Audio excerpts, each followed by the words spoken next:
Pick your hero. Or villain, I'm not judging.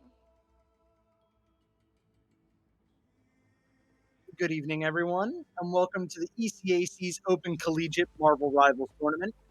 This is the last weekend before playoffs that all of these teams tonight will be trying to play for a spot in.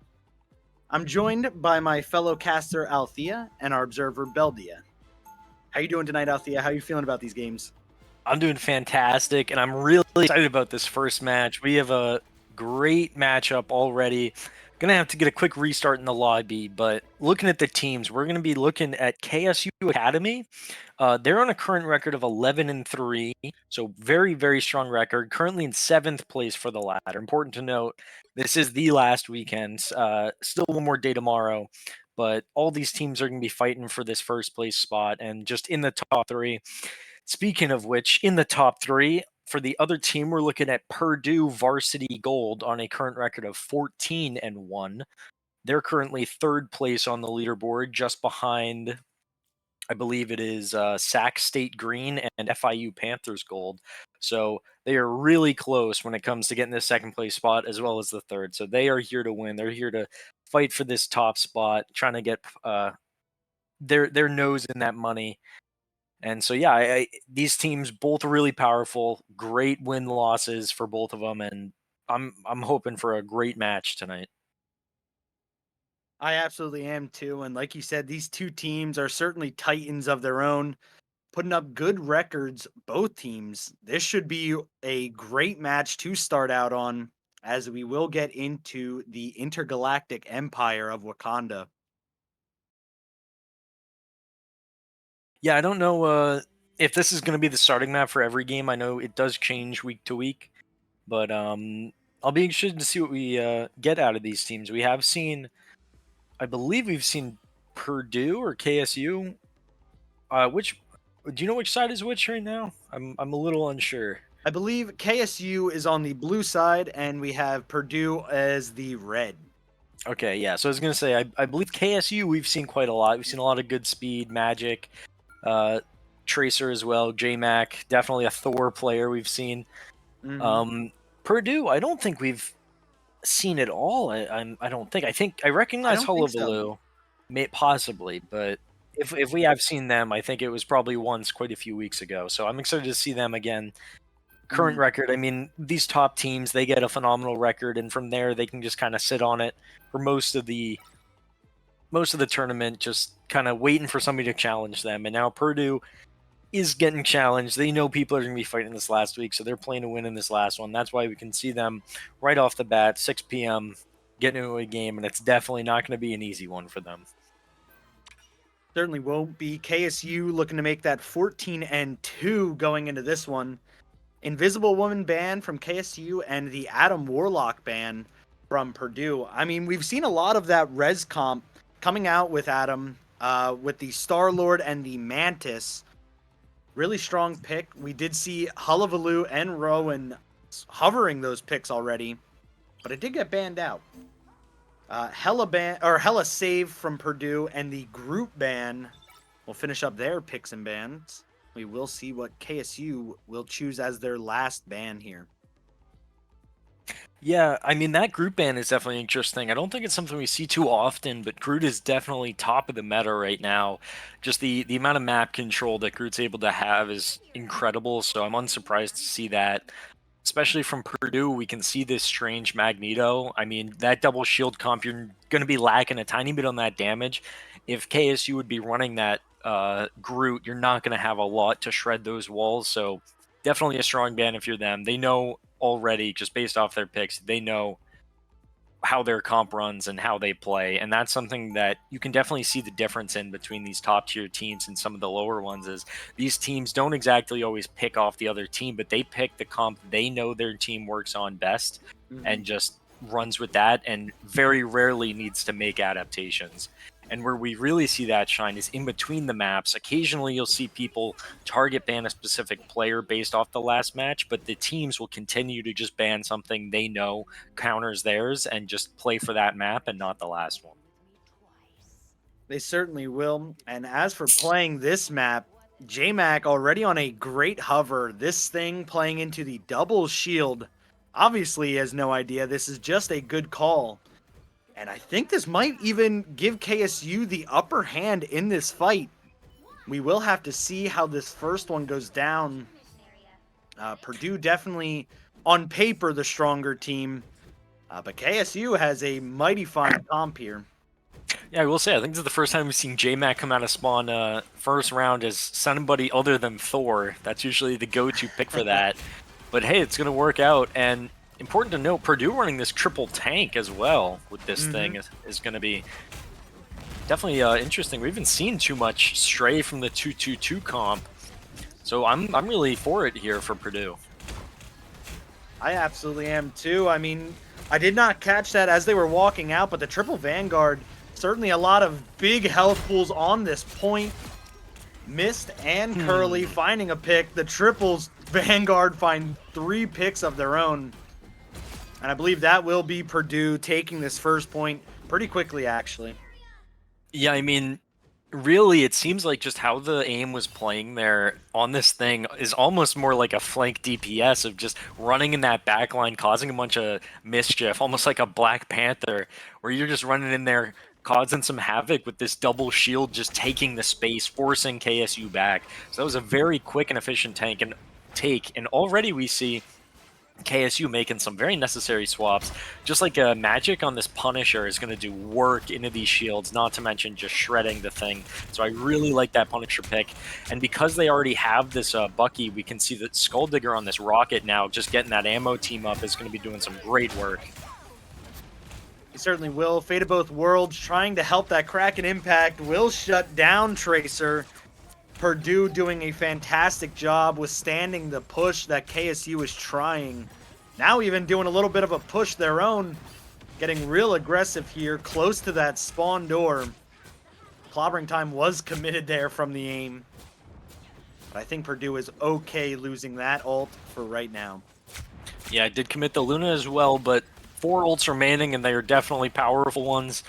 KSU has some up too, which, I mean, could really go either way here. But there we see again Purdue getting those early picks. I believe we saw the aim with the first one onto Tracer.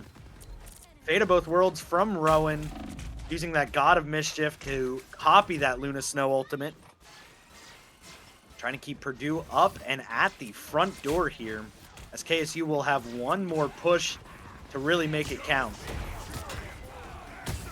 Yeah, we see the Clobbering time come out. Eye of Agamotto hits a few. Just now, I called that a little early, my bad, but now I'm just going to get res now. Good speed with the Luna ult. And we do see KSU finding their foot in the door with that fight, but with 80, I think they started that fight at 85%, you're just not going to be able to get on point and get that contest. So that's real unfortunate from KSU committing so many of those ults to that.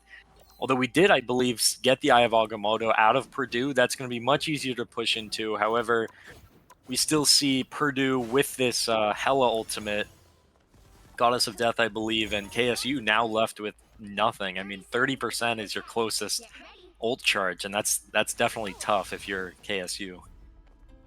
Yeah, I believe they did commit that good speed Luna ult right at the end there, trying to get that contest. It is going to be very unfortunate pushing into Purdue here as they have those DPS ults up.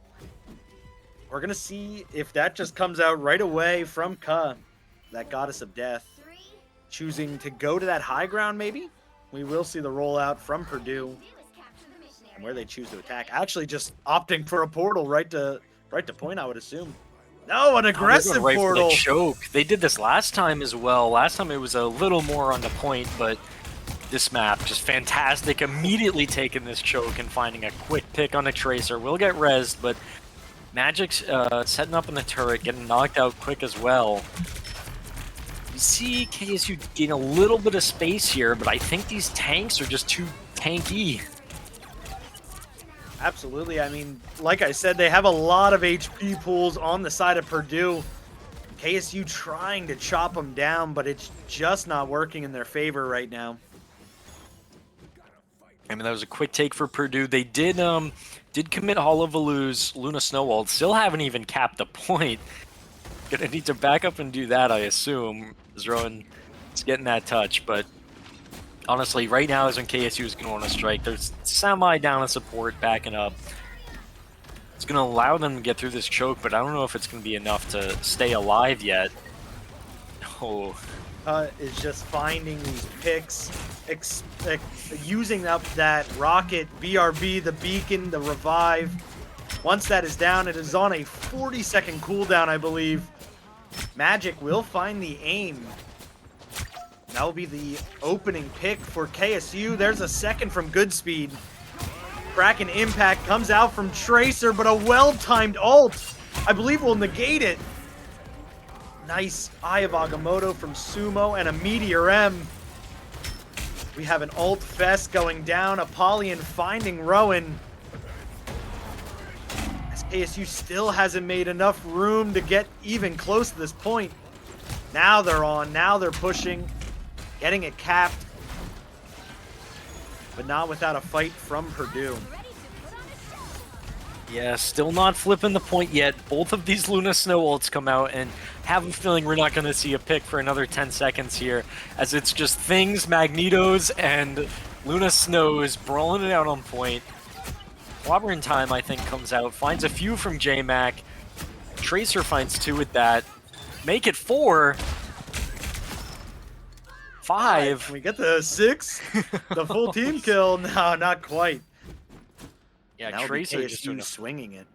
Yeah, Tracer getting some phenomenal picks there. 65% for Purdue, and we're going to have to see KSU get a decent hold on this now. We haven't seen them on the defense yet. They haven't had control of the point at all. So I'm hoping to see what they're able to do, and if they're able to make a hold in this choke as well as Purdue has. But so far, it looks like Purdue is going to be able to just walk right through them. They're too spread out. Goddess of Death from Ka, used out in the open area. Will have their pick of who they want. The Meteor M absorbing, I think, just one of those shots. Hurley Sumo with an opening pick. We'll have it rezzed right away. The Purdue starting to find some picks. There's a second and a third. Magic taking one with them.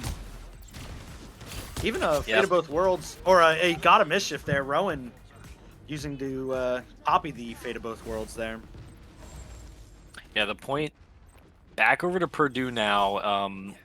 Rowan, yeah, like you said, using that to copy it, and now KSU doesn't have much to work with. They're going to have both these support ults and maybe this Clobbering Time, but those aren't too crazy game-changing ults. I think just compared to Curly's Eye of Agamotto, it's going to have to be big, and hopefully Godspeed will be able to react to it, but there's only 5% left on point, and none of KSU are even close. Yeah, unfortunately, Purdue just playing good enough at the bouncers to keep, or Purdue playing good enough bouncers to keep KSU off the point, and that will be the second round going Purdue's way. In a quick 2-0 fashion, Intergalactic Empire will go Purdue's way. Yeah, definitely unfortunate to see if you're a KSU fan here. Other way around, obviously, if you're Purdue, but KSU really struggled making their space and just getting through that point. It felt like almost every single fight we had Ka on that Hella, finding an early pick, or just the aim just pushing up and causing so much havoc that KSU just couldn't handle with. It always felt like they were just a little bit distracted and just really struggling a bit. However, Purdue did slip a little bit, and I think all it took was just a couple good ultimates, and really, I think off the back of what it was Rowan falling back at one point to cap, or I guess that was a little bit earlier, but yeah, I mean, we did see Purdue crack, and that's something that KSU needs to recognize and figure out when they did gain that control, what happened, and will they be able to recreate it, figure out the bans, and make it happen in this next map. Absolutely, and it gets to a point where we decide, you know, how much do we chalk it up to that triple Vanguard coming out of Purdue? The 3 tanks, the real heavy hitters, the bigger HPs, like I've been saying. I mean, at what point does KSU maybe think, try it for themselves, you know?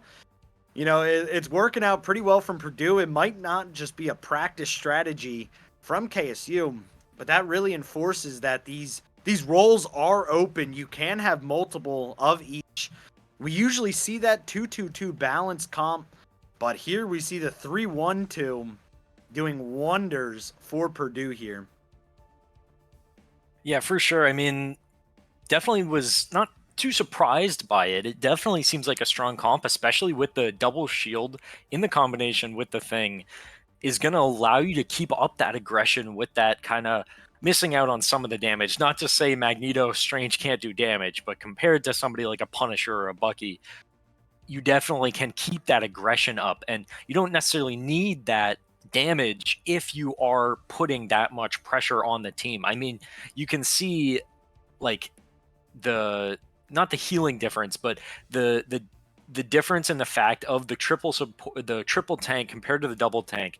It's just so much more survivability of Purdue and just makes the team so much harder to kill in general, especially when you can't easily get in the backline. We don't see too many flank heroes on KSU, which might be the answer they're looking for to take care of the supports, because that's really the only way you can handle that triple tank. Or really the main choice you can do to handle that is a Groot, but that's what we saw Purdue ban. They definitely knew what they were doing. Absolutely. Groot and a Wolverine also not in play to help take care of those tanks. It seems like KSU might have to kind of, see what they can run, even if it's not their most practiced comp. It might be better just to try something here, as that first point was just not going their way, unfortunately. Purdue, I would expect to see exactly the same comp coming out here on Clintar. It just worked too well. A little bit of bread and butter for Purdue, maybe, as we will see what they start to hover. For sure. And I mean, I think it'll really come down to the sides. I think we could possibly see. I think right now we are seeing Purdue on the defense. I believe they did swap sides. We will see KSU on this attack on the red team now, just to swap it up. But I mean, so yeah, seeing Purdue now on this defense, I'm interested as to the swaps they'll make. I'm not going to comment yet. I doubt we will see this, Jeff. But... will we get rolling on the Jeff? Come on. Best pick. KSU already getting some target bans. They knew they were getting assassinated by that Hela every single time. So cutting out that damage definitely is going to be high priority. And I'm interested to see as well their second ban, because I think it will be a target. When you're struggling that hard, you're going to want to get rid of something. Purdue opting to not ban, maybe just getting a little cocky, but I'm interested to see, as well as their possible save, because I mean, other than the Strange is really the only character they're hovering that's the same now. So they might be just doing quite the opposite of what you said and swapping up their comp entirely, keeping it unpredictable. However, maybe not so much with this Magneto save. Yeah, the Magneto save is certainly a good one. One of the best tanks right now for sure. We will see that save. The skip ban, I don't know. I'm just not a fan of the skip bans. Even if you think you're up, even if you have that mindset coming off of a pretty good win, I think it's better just to take away at least something that I don't really like that ult. Let's just not even take the chance. Yeah, for sure. And foregoing it, yeah. We see that a couple times. Like, I think last week we saw two teams that were going, and it went into, I think it was a fourth or fifth map, and one of the teams on the last point saved a ban, or just skipped a ban and lost. And it makes you think, like, if they had just changed one hero that they knew the other team was running, would it have made that much of a difference? And that's something I don't like to see. We see Purdue keeping this group ban, and that's unsurprising. Definitely knowing that it's the highest counter to them, just isolating their tanks. But yeah, I'm interested to see how it could possibly backfire. I mean, they know they know KSU were running this Rocket team up. It could have been a possible Rocket ban, maybe even the Bucky. They had the Bucky ban available before KSU saved it. So I don't know. I'm interested to see now if KSU is gonna be able to adapt to this and make some changes. We see Purdue on this now, typical, little typical, running now, opting for the triple support instead of this triple Vanguard, as well as Cuss swapping over to this Star Lord now because of the Hella ban. Yeah, and we do see Purdue still not on the 2-2-2, but this time running the 3 strategist instead of the 3 Vanguard. The aim swapping over to that Adam Warlock. Sure, going to be trying to hit some of those nice right clicks, some nice Adam volleys. Always is pretty good at securing kills. I mean, it's surprisingly good at securing kills. Landing a nice volley will immediately take someone out of lower as well as giving Ka that more survivability, and that resurrect is going to be pretty nice as well. It certainly will be. KSU is abusing that ammo overload as well. There we see that beacon come out. Magic and Tracer standing in that will have unlimited ammo. Trying to rain down some bullets from that high ground there. Purdue doing a good job at keeping everyone up, even finding a kill on the JMac through it. Gets immediately rezzed by Skulldigger's beacon. But KSU just has to play a little safe for the time being, waiting for that tank, as Ka will get a little overzealous and will end up getting picked. Yeah, it does have that res ready, though, as we already get this rocket amplification down. Tracer finding the second pick onto Ka, and now it's really KSU, really Purdue looking in trouble now. Oh, we saw Mist with a nice Meteor M onto Goodspeed there, shutting down that Luna before the Fate of Both Worlds is even available. Tracer cracking impact into the Fate of Both Worlds. Rowan will do a great job at keeping everyone alive, as Hullabaloo will find the pick. And I believe that will be Purdue holding off KSU for the time being. Yeah, that was a really good hold. KSU was looking real good at the start there. Ooh, really tough pick on the good speed. But, yeah, I mean, we saw some nice picks from Tracer, finding 2 of them on the Ka. And I think what really turned it around was Miss Meteor M killing, I believe it was Goodspeed, to just really get rid of that support, and from there both tanks are going to struggle with that, just that rocket. But now we see KSU with 5 building up to the 6 ultimates. Same for Purdue, though. We're going to see a big ultimate fest coming down in just a second. We absolutely will. It will start off with Curly and the Eye of Agamotto. Goodspeed, Fate of Both Worlds, keeping everyone alive. A final judgment from Magic, keeping KSU in this fight. And Meteor M as well. I believe that is all the ults. JMac does have that eye. We do see this res, though. And that could be a game changer, but it's not catching everyone on point. Get the Strange. Oh! And with the Kraken impact, Tracer's getting those resets up top in that Adam Warlock res. And that will be KSU taking this first point now off of Purdue. Yeah, I mean, I apologize. It took me a minute to even recognize what was happening. I was just too focused on getting that Strange up. But yeah, we saw that is just a beautiful Kraken impact chain from Tracer. Exactly what you want. Everybody rezzing from that Karmic Revival at low health, just being one shot with that Kraken impact. I think that was, I want to say it was 6 or 7. It was a lot. I'm not sure how many resets. I heard again, and just knew that Tracer was doing his job on that team. As actually we see KSU holding Purdue back just a little bit, able to get this cart pushing up a little bit further, where we see Curly, Sumo, and the rest of Purdue start to put up a little bit more defense here. Playing a lot on the high ground. Eye of Agamotto did come down from Curly. Will allow Rowan to find the pick. A response comes down. JMac got frozen by Hullabaloo. Canceled out, set back to 50. Yeah, that's a phenomenal freeze. That was going to hit a lot of the members up top there. Tough if you're JMac. We see Tracer with that Kraken impact again. Unfortunately timed into that Fate of Both Worlds. from Hullabaloo. We will see, I believe it was Ka there, using the Galactic Legend. Able to find a pick. Curly in the back with another eye. Opening up onto KSU. Finding 2 picks, and that will be the push shut down now.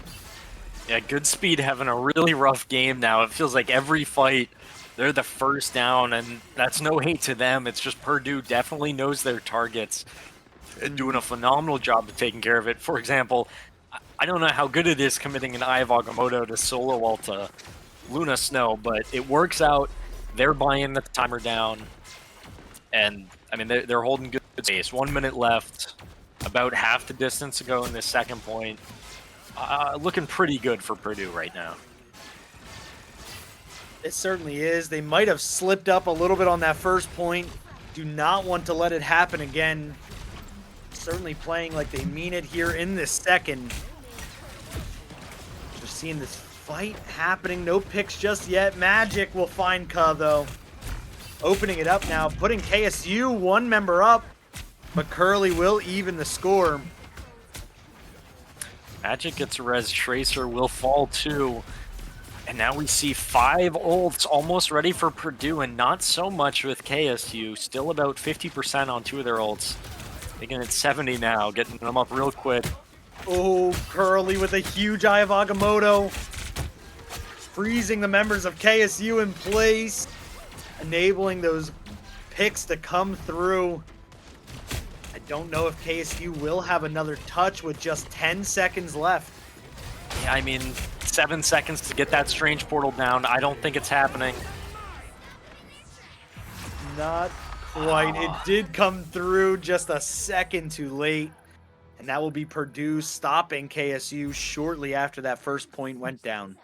Yeah, and that's really unfortunate for KSU as well, considering they had, like, I think it was 5 of their 6 ults. They had a lot to work with, but unfortunately, Purdue just lined up a perfectly timed team kill. I mean, honestly, 1 or 2 more seconds on the clock would have turned into an overtime fight. So really good timing for Purdue, as well as just cleaning up KSU that quick, staggering a few of the members at the end as well, pushing them back to the spawn, not letting them get that touch. So good job from Purdue, but KSU as well. I mean, getting 1.5 points isn't horrible. They can definitely make a pretty good hold here. And I'm excited to see if that's what they're able to do. Going to see them now rocking with this triple support as well. Keeping that Atom for themselves too. Using Tracer as well. Just really matching what Purdue is bringing to the table. They are. They're going for a little bit of that revive comp. Magic on the Atom, Goodspeed on the Mantis, and Tracer on the Star-Lord. All 3 will have a passive that lets them revive themselves. Once, I believe, every 1.5 minutes, I think. I think it's a 90-second cooldown. Yeah, I think so. We will see how it's used here in a defensive way for KSU. Yeah, we're going to see an aggressive portal. Yeah, we didn't see this from KSU. So Purdue's not going to waste any time taking this high ground. And now we've seen what Purdue's capable of on the attack. Certainly are. We find Tracer getting a pick on the aim first. That's certainly one that you want to see if you're KSU. Getting that Atom down. You will have to force that res. I do like this high ground attack, but it's looking like KSU is just putting up way too much defense for them really to be able to do anything. Skulldigger already with an Eternal Bond. And that will be the first push going KSU's way. That was looking really good. Yeah, I think the damage boost from Goodspeed was a big factor there. Just keeping Tracer up as well with that constant regen, the just spamming healing with Magic and Skulldigger just really allowed Tracer to get heavily aggressive in that close quarters, and that's really good if you're a Star-Lord. As well as just the strange Magneto shield is hard to push into, but both sides were running it. As a result of that, we see Tracer with that Galactic Legend. Not choosing to use it yet. Rowan did use the God of Mischief for that Fate of Both Worlds. We see a Soul Resurgence now coming out from Goodspeed, letting KSU get a little aggressive, putting on some damage. We do have Hullabaloo with their own Fate of Both Worlds. A Meteor M to try to counter. But that will be finding 2 picks, looking for a third onto Apollyon. Good Karmic res. Revival from Magic. Will get Goodspeed back in this fight. A Meteor M from Mist. Will miss. A huge 5 on moto from J-Mac. And KSU seemingly on the back foot, but now pushing Purdue back as they will find the pick onto Curly. And that will be this push going by the wayside for Purdue. Yeah, I mean, most of the members are still up, so I think they'll come back quick, but a minute 30 left. We saw Magic with a beautiful res catching most of the members, and then it was looking real rough for KSU, but J-Mac with that beautiful ult. And now it's on to Purdue's shoulders now with this Eye of Agamotto and this Karmic Revival. But I do think Skulldigger stands quite a chance. I think that ult will be enough time to stall God's Goodspeed. Yes! We saw that eye come out, and there it is. Skulldigger with the Eternal Bond, able to keep everyone up. And that will be Purdue out of ultimates for the time being. Or, I'm sorry, that was KSU out of ultimates. Purdue with the Galactic Legend, in fact. In the sky, looking for these picks, unable to find anything right away. A Soul Resurgence for Goodspeed, desperately trying to keep everyone alive. Rowan starting the dance floor. The Meteor M unable to find the pick from Apollyon. A second one from Mist, unable to find its pick. And Tracer will fall Rowan in that Galactic Legend. Yeah, and now it's looking a little rough for KSU as the rest of the members start to fall. No ultimates left to work with. They do have this Eye of Agamotto, possibly, but J-Mac's going to fall. And I think that will be the first cap, but that's going to leave, I believe, 2.5 minutes now for Purdue to push the second point. Less time than KSU had, but they're still sitting on this Karmic Revival and Eye of Agamotto on both sides, really. Both these teams are going to have them. So I think it's going to come down to whose Adam gets caught out, who gets more at the eye. So I think it'll be interesting to see. It absolutely will be. And like you said, KSU did take that first point faster. I mean, this map is not over just because Purdue caught that first point. We do see the Karmic Revival from Magic preemptively coming down. An Eye of Agamotto almost found Skulldigger, but a nice bubble will prevent it. And Magic Rowan did find J-Mac. Yeah, but it did get a res. That is huge. As a nice Eye of Agamotto will find all 3 strategists from J-Mac. And that will be KSU trying to push into this. But a nice dance from Rowan. The Galactic Legend from Ka and the Meteor M from Mist.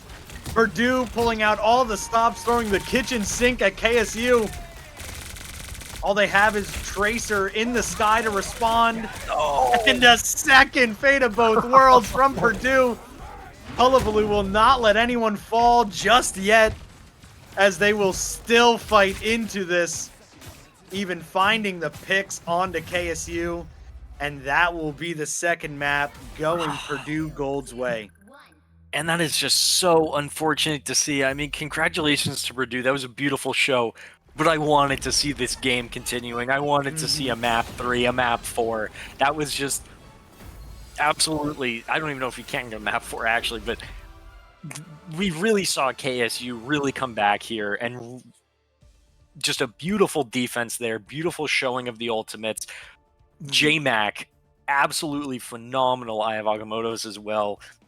Finding the supports every single time. And I think right at the end there, if Tracer had just was able to secure that kill onto the Luna, I think it would have just been a little bit different, as they wouldn't have had that, wouldn't have gotten so aggressive. But that's a really, really close game. And yeah, I mean, that was just beautiful to see.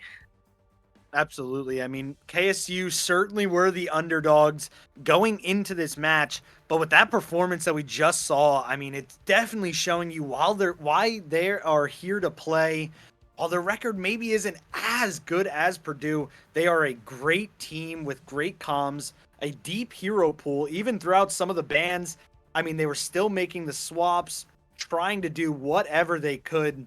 I mean, props to KSU there for trying to do everything, but Purdue just a little too dominant with these picks, these hero bans, the picks, the saves. It's just looking too good for Purdue. For sure. Now on a record of 15-1, still in that place slot, only just a few points behind FIU Panther Gold, battling to stay in this third spot as well. They do have a pretty decent lead compared to the people below them, OSU in fourth place. But yeah, definitely a phenomenal win, and I am hoping we can see a little more of both these teams tonight. Absolutely. And I believe we will be looking for our next match. We will return in just a few minutes once we find one.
Welcome back. We are on to our second match of the night, back at the Intergalactic Empire of Wakanda. For our blue team here, we are looking at UH Solaris. We've seen them a few times. They're on a current record of 5-5, so they're looking pretty positive, right on the line, looking to get up there. They're facing off against UTSA Orange on a current record of 4-2, so a little bit of a better record, but less games played. And yeah, I'm excited to see what UTSA is able to bring to the table. We haven't seen them before. Starting off with a no ban is definitely going to be a little interesting. Yeah, it certainly is. I mean, we were touching on it last game. Those skip bans just feel like a real missed opportunity there. I mean, you're given the tool, and we do see the Spider-Man ban from Solaris, though, which is pretty standard, becoming a little more standard as well. For sure. Unfortunate, too, considering Hearthian was hovering that. We will see Poop Dog lock in their pretty standard pick now of Black Panther, the go-to. Definitely a force to be reckoned with on that Black Panther. Mhm. So maybe we'll see UTSA basing their picks a little bit more off of that, such as exactly that, locking that name more. They said, okay, they're picking that Black Panther. They're going to be playing some flank heroes. We got to be ready for that. And the Namor is definitely the number one counter to that. Certainly is. Some great flank watch from the Namor. I think that is a very good save. Could have even been a response to that Black Panther save. A group ban definitely looks pretty good for the side of UTSA. And we will see what the last ban of the match is. That being a Luna Snow from Solaris. Yeah, my big thought with that is we've seen a lot of Lokis, and with the help of that Luna, it's really going to extend that. I mean, that goes from 10 seconds to 20 seconds of just basic invulnerability, unless you have somebody like a Magneto to take care of it. But getting rid of that Luna in general just cuts that down to 0. I mean, you will have the Invisible Woman ult, you'll have the Cloak and Dagger, but still, I definitely think Luna is one of the more oppressive ultimates. And we will see... It certainly is. Poop Dog on, actually, instead of this Black Panther, hovering this Iron Fist, which is yeah, a little interesting, but I'm all for it. maybe just getting his reps in spawn, like waiting to swap back to that Black Panther. There we see. Yeah, I mean, as well as the Goblin Air here on this thing, I think we saw this last time, facing into Achilles and Green Bird on the double tank. It's going to be kind of a downside if you're UTSA, but I do like this Storm pick as well. We haven't seen too many Storms. Not too much. It sometimes have been banned. This match has not been. UTSA will use it, choosing not to have any Thor team up or the Human Torch. And just playing this Storm, favoring that speed right now, trying to get everyone to that point or able to cross when they need. As UH Solaris is doing a little bit of fighting on this middle high ground. Poop Dog with a first pick onto the flying ball sheet. Now we're seeing a little bit more fighting on point. Poop Dog strikes again. That's 2 for the fight. Uncontested as well. Will get out freely. Yeah, I mean, already Now showing the power Solaris of them on the back of this Black Panther, finding some immediate picks off the back. However, we'll fall to Hearthian now, as even though Solaris caps this, I think we're going to see UTSA have a pretty quick retake now with the loss of that DPS. That's going to be a lot of pressure off the back line of UTSA here. It absolutely is. Balsheet falls very low again. Will fall, actually, before this fight really cracks off. We're seeing, I believe, all 4 strategist ults. Lumios is the last one with theirs, but O-Block Warrior will find that pick before it comes down, and that will be Solaris defending the point. Yeah, beautiful picks from Solaris. I think we saw a phenomenal I think it was a 4-man with the Goblin Air Clobber in time, and that definitely was a phenomenal stun, allowing for some great picks. Digit's ultimate not finding too much value as well. And now it's on UTSA Orange, 60% to try and retake this. They're making a few swaps, like this Hella, instead of the Storm, is going to allow possibly for a little more long-range damage, a little more survivability, better escape. There we see Yesbred opening pick onto Hearthian. Poop Dog following up with a quick one onto Balshi. Seeing Solaris able now to get very aggressive. Fighting up front here with this thing. Really just punching away. Anaya Bagamoto will come, I believe, only hit O-Block Warrior. As Solaris is getting even more aggressive now with that clobbering time. Poop Dog dash resetting through the whole team. And that will be this first point dominantly going UH Solaris. Yeah, I mean, with 3 ultimates in the bank as well, we saw some phenomenal plays from UH Solaris there. Poop Dog looking like the poop goat here as we see just every single fight in that back line causing some serious pressure, especially at the end there, putting up some serious work. Certainly is. I mean, Poop Goat's certainly a nickname to have, but I think Poop Dog would wear it proudly, you know? Yeah, I mean, we certainly see think this so. Black Panther pick every week, and it's definitely the type of one where the second game you see that target ban on it. The other team recognizes just how much of an issue it is, and definitely this game, of course, it's an issue if you're UTSA Orange, and we can already see Balsheet swapping now to this Namor, hopefully to give a little bit more of a better chance, as well as I believe Greenbird on the Thing.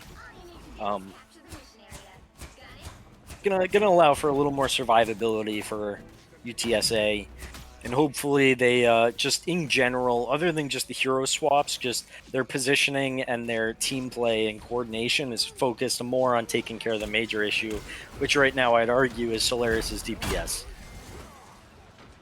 It very well is. We have seen Poop Dog and Yesbred popping off respectively as this point unlocks. We do see the Kraken impact from Hearthian come out though.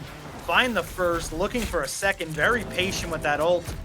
Or a Proteus from Balshi will strike down Solaris, but no crucial picks have come through just yet. We do see a swap there. Halila will fall though. Being down a strategist, Solaris. Zaltines with a free throw to take Balshi out. As we see this brawl on point.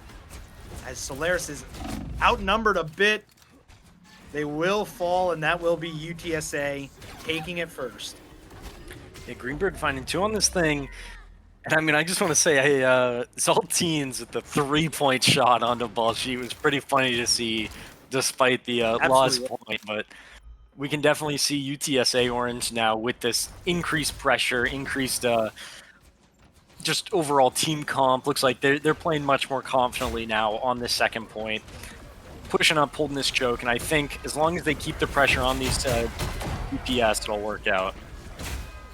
Clobbering time did come down from Goblin Air. Poop Dog following it up with 2 picks, looking for more. Nice mark, getting those dash resets. Can't even keep an eye on him. He's moving that quick.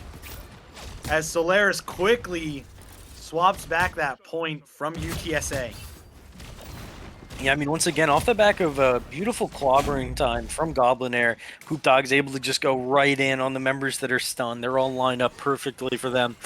And once again, that's where we see that Black Panther shine, even when it's not just on a flank, just when the teams are in a big heap, causing just in a big team fight, playing very aggressive, or even on just a flank, finding Luminos. Lumios, yeah. Goblin Air did find a pick. Solaris is down. They're one of the DPS. A Meteor End from Zaltines will not find its mark this time. The Kraken impact coming out from Yesbred will get the reset. Going again. That's 2. Back up. There we see it. Targeting Lumios in the back.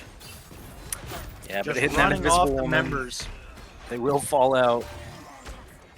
And now we do see Solaris still holding this now. UTSA Orange was looking okay with a few picks, but Solaris does now have the point, 70%, and we're going to see them get aggressive. I mean, and that's what you can do with this thing and the Black Panther, is you can get up and in there and then be able to get out fairly easily. Absolutely, a little more divey than I believe UTSA would like. As we're seeing them in the back again, Achilles did find Goblinair, Parthian finding Poop Dog. UTSA starting to wisen up to this dive. That Goblinair's clobbering time got canceled there as well. Trying to play that aggressive doesn't always work out. Absolutely doesn't, as UTSA will stop Solaris just shy of that 99%. Yeah, and I mean, yeah, 98, that's going to, I think, give them just a better chance at that overtime touch, worst case. They're looking pretty good now. 3 ultimates with the other 3 at 80% is really strong compared to Solaris's about 2 or 3 of them. So almost the entire ultimates, team's ults for UTSA. A lot to work with. You can see this clobbering time cut out, but not finding too much. Digit did pick up Goblinair. A Meteor M from Zaltines will find Digit in the back with that Eternal Bond available. UTSA now down 1 strategist. Alt Lumios forced to use this invisible boundary. Horn of Proteus will come down, find Halila, as the picks now come through for UTSA. Yeah, and that's a great save. However, one worry I'm concerned about, 85%. I have a feeling we could maybe see a touch from Solaris, especially with Poop Dog or Goblinair, just getting up and in there. And not too many else to work with. Oh, we're going to see this portal. So we definitely will see the touch. And UTSA doesn't have many ults to work with. Just this cloak that come out at the start. Oh, but it did get a little off track. Not all over the point, but doesn't matter as UTSA dismantles Solaris as soon as they that point. Really great stuff from UTSA there. Yeah, that was a great hold, bringing this first point now to 1-1. Definitely looking a lot better than they were in that first point, recognizing some of Solaris' strengths and adapting to them. We see that Namor, we see this Namor pick. We see the Star-Lord pick as well is going to do great work into the tanks, as well as disrupting these backlines. And that's why I think we're going to see Solaris now recognizing this. Okay, it's time for us to make some swaps. And it looks like right now we're going to see Zaltines, Poop Dog swapping over now to this Psylocke. Maybe just for, my best guess is a little more survivability, trying to put a lot more pressure on the supports more sneakily, much less than compared to just a dive type character like Black Panther. Absolutely. And with that thing coming out from UTSA, certainly going to restrict that movement as well for that Black Panther, making it just all around harder to even stay alive, get the kills. We did see them still coming through, but I think this is a good early swap from Poop Dog going into this 3rd round. For sure. Again, to mention here, we're going to have this clobbering time from both things, as well as Yesbred, Kraken Impact, with no support ults online for UTSA, and not for a little while. So I think Yesbred is going to do really well if they find their chain. Absolutely could be. This point is unlocked. A huge clobbering time from UTSA. Parthian finding 2 of the secured picks, as it's looking like this fight will go their way, allowing them to buy time to get those strategist ults online. Yeah, we're seeing some great picks again, and I mean, that clobbering time from Greenbird, just doing absolute work. It shut down that Kraken Impact, and I think it was 2 of the supports as well on Solaris. So from there, it's just allowed UTSA Orange to take so much space. I like Balsheed's position here, maybe looking for a really nice horn. Getting these Certainly is. squids down, causing some backline disrupt. There we see it. O-Block Warrior certainly in the trenches there. Will be able to make it out. survive that Horn of Proteus. Goblinair will not, however, as now UTSA can get as aggressive as they need, finding all the picks, and that will be a team wipe for UTSA. Yeah, Solaris looking quite the opposite now of how they were playing in the beginning. They do have 5 ults available, but I mean, they got to recognize what changed and how they're going to make their differences. I think the long and short of it is they just got counter swapped, and now they're not doing the same. They're running similar comps, but I think that the damage that Balsheet's able to put up, as well as the positioning of Hearthian, is just too much for the DPS. I think you're right. I mean, the swaps came through from UTSA. And no matter what Solaris is trying, it's not working too well. Yes, Bread did have that reset. Going for a second, they're finding the picks now. Commit a couple ults to that fight, I believe. Did find the picks, however, and will swing the point. Yeah, I mean, I think it took 5 ultimates, and I sure hope it would swap the point after that. But, I mean, you do what you can to get control of it, but now we're going to see UTSA Orange with quite a lot to work with to push into this next one. You have this thing ult, you have the 2 DPS ults now online, and not much to respond to from Solaris. They're going to have to find some really nice early picks. There we see 2 from Hearthian in the sky, Galactic Legend, making it 3 with the assist. Certainly a good fight there. Clobbering time did come out from Goblinair as a last resort. I don't believe they'll be able to get that touch.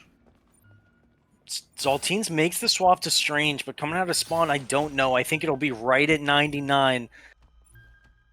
I don't think there's time. No, we do have the touch from one member. Here it is. That is all Solaris needs. Getting that foot on the point. A Proteus comes out. We're seeing everything UTSA was saving coming out now. Hearthian finds Zaltines early. Looking for more. Balsheet finds Yes Bread. Starting to look real bad here for Solaris, as UTSA is all over this point.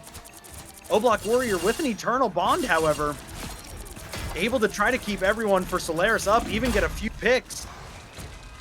But that will be all they get. Yeah, and I don't think we'll be able to see a touch from Solaris. And that's going to be a pretty nice sweep on that map from UTSA. Really flexing their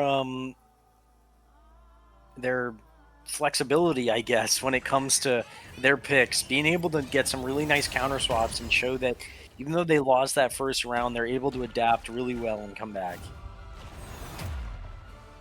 Absolutely. I mean, we see the thing here. I believe we said Greenberg taking that MVP on the thing certainly was in the face of Solaris most of those games once they made that swap. Certainly looking really good from UTSA. We'll see if Solaris can make any swaps going into the second map, as well as the ban and save phase. It wouldn't surprise me if we even see a thing ban come through from Solaris.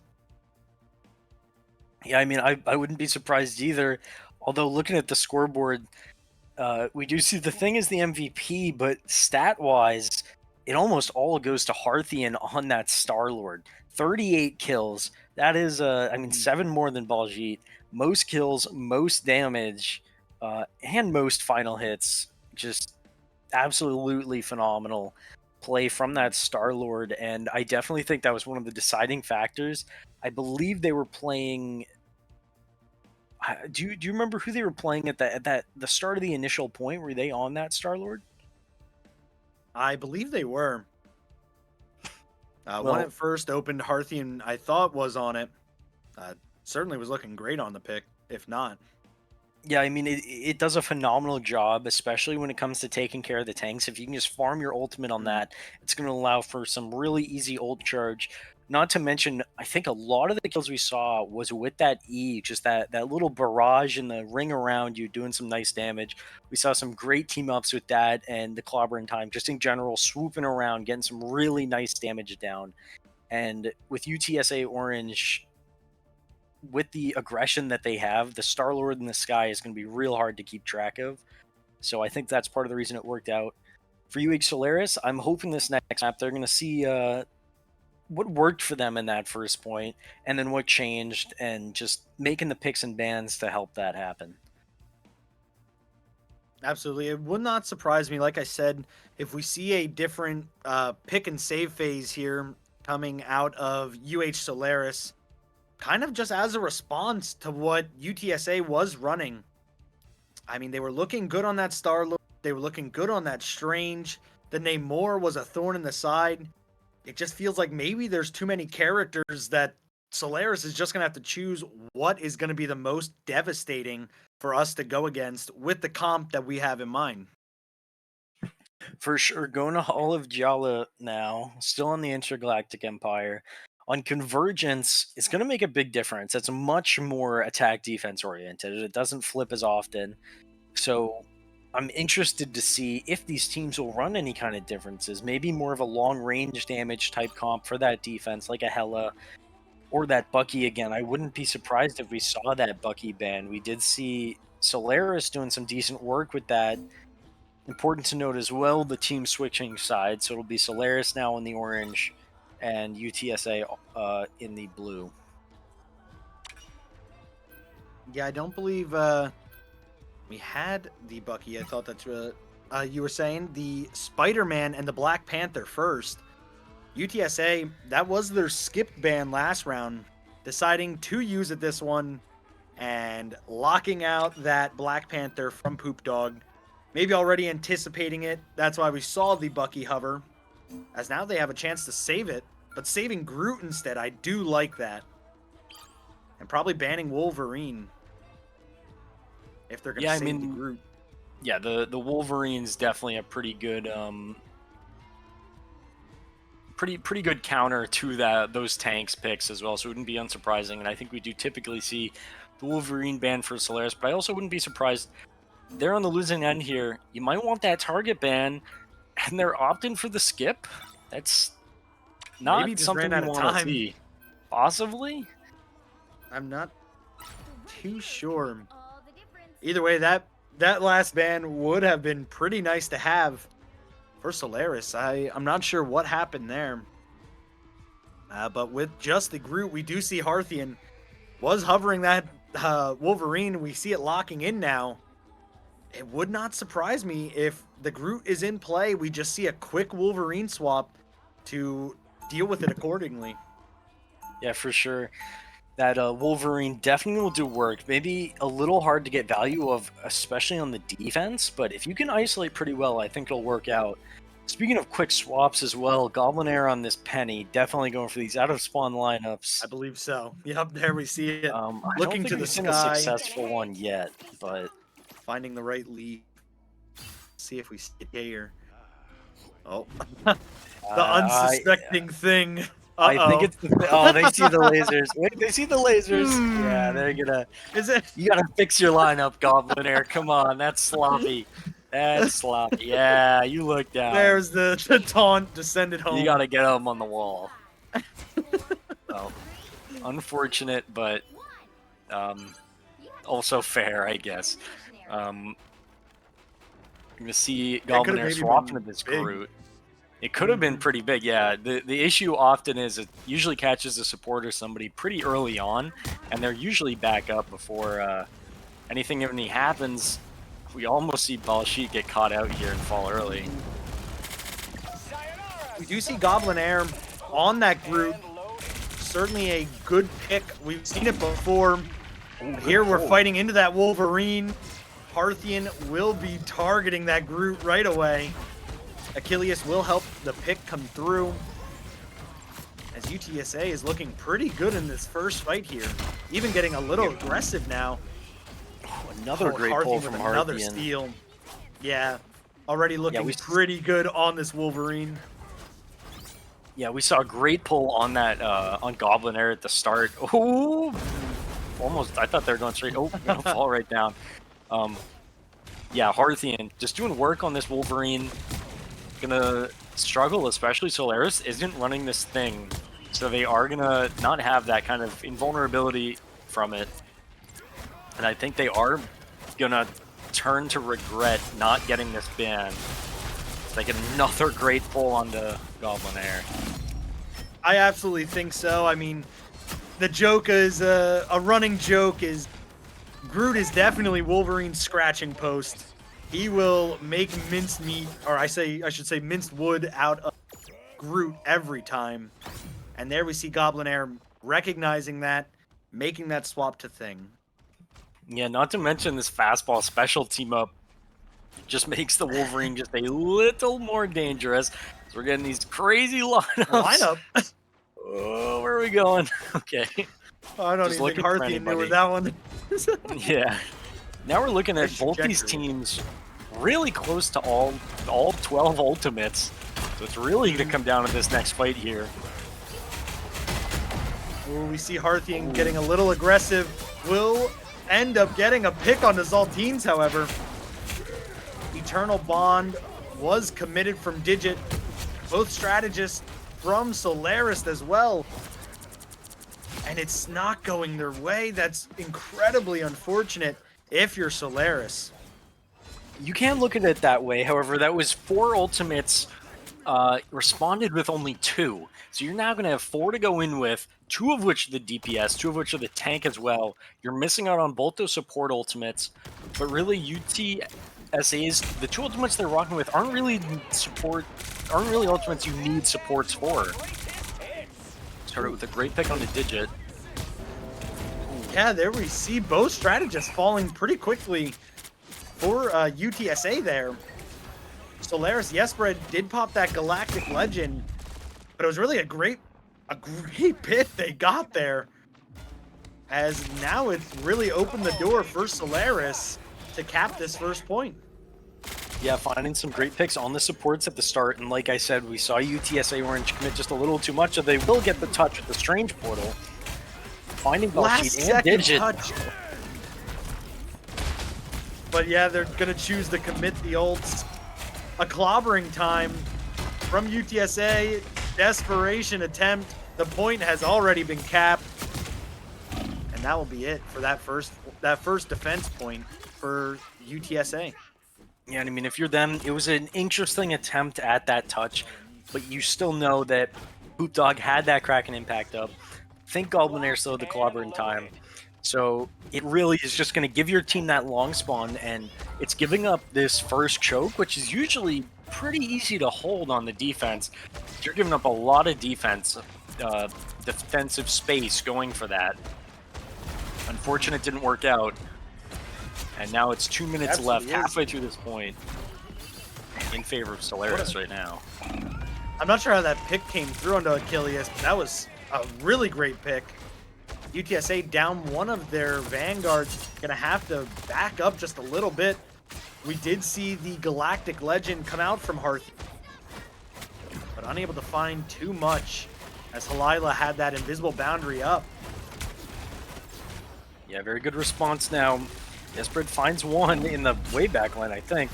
Now we just see Goblin Air playing aggressive with this Haymaker, trying to find some picks, but I think we need to see a little more pressure on UTSA supports here. Absolutely might have to. Yesbred, Galactic Legend up in the air, trying to find really anything. But with Lumios's invisible boundary, certainly going to be a lot harder. Oh, we see the reset get clobbered, though. Balsheet finds the pick. That was very, very big getting Poop Dog there.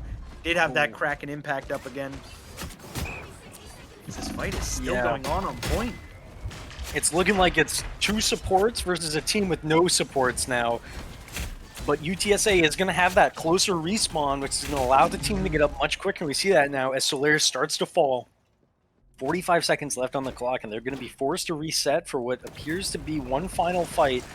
And all they have to work with are 2 of their support ults, compared to UTSA having 2 of their DPS.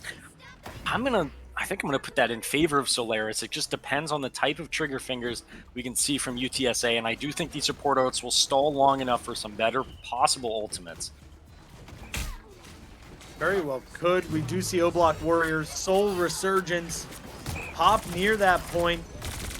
Arthian with the Galactic Legend firing upon the members of Solaris, trying to find anything. Unable to. Will walk right into a haymaker from Goblin Air. Halila, Invisible Boundary committed on this point. Trying to keep everyone for Solaris up and alive. Enable them to get these picks. We see Balsheet with the Horn of Proteus even. A little short. As this fight is in overtime, Solaris cannot leave this point. A nice clobbering time, barely dodged.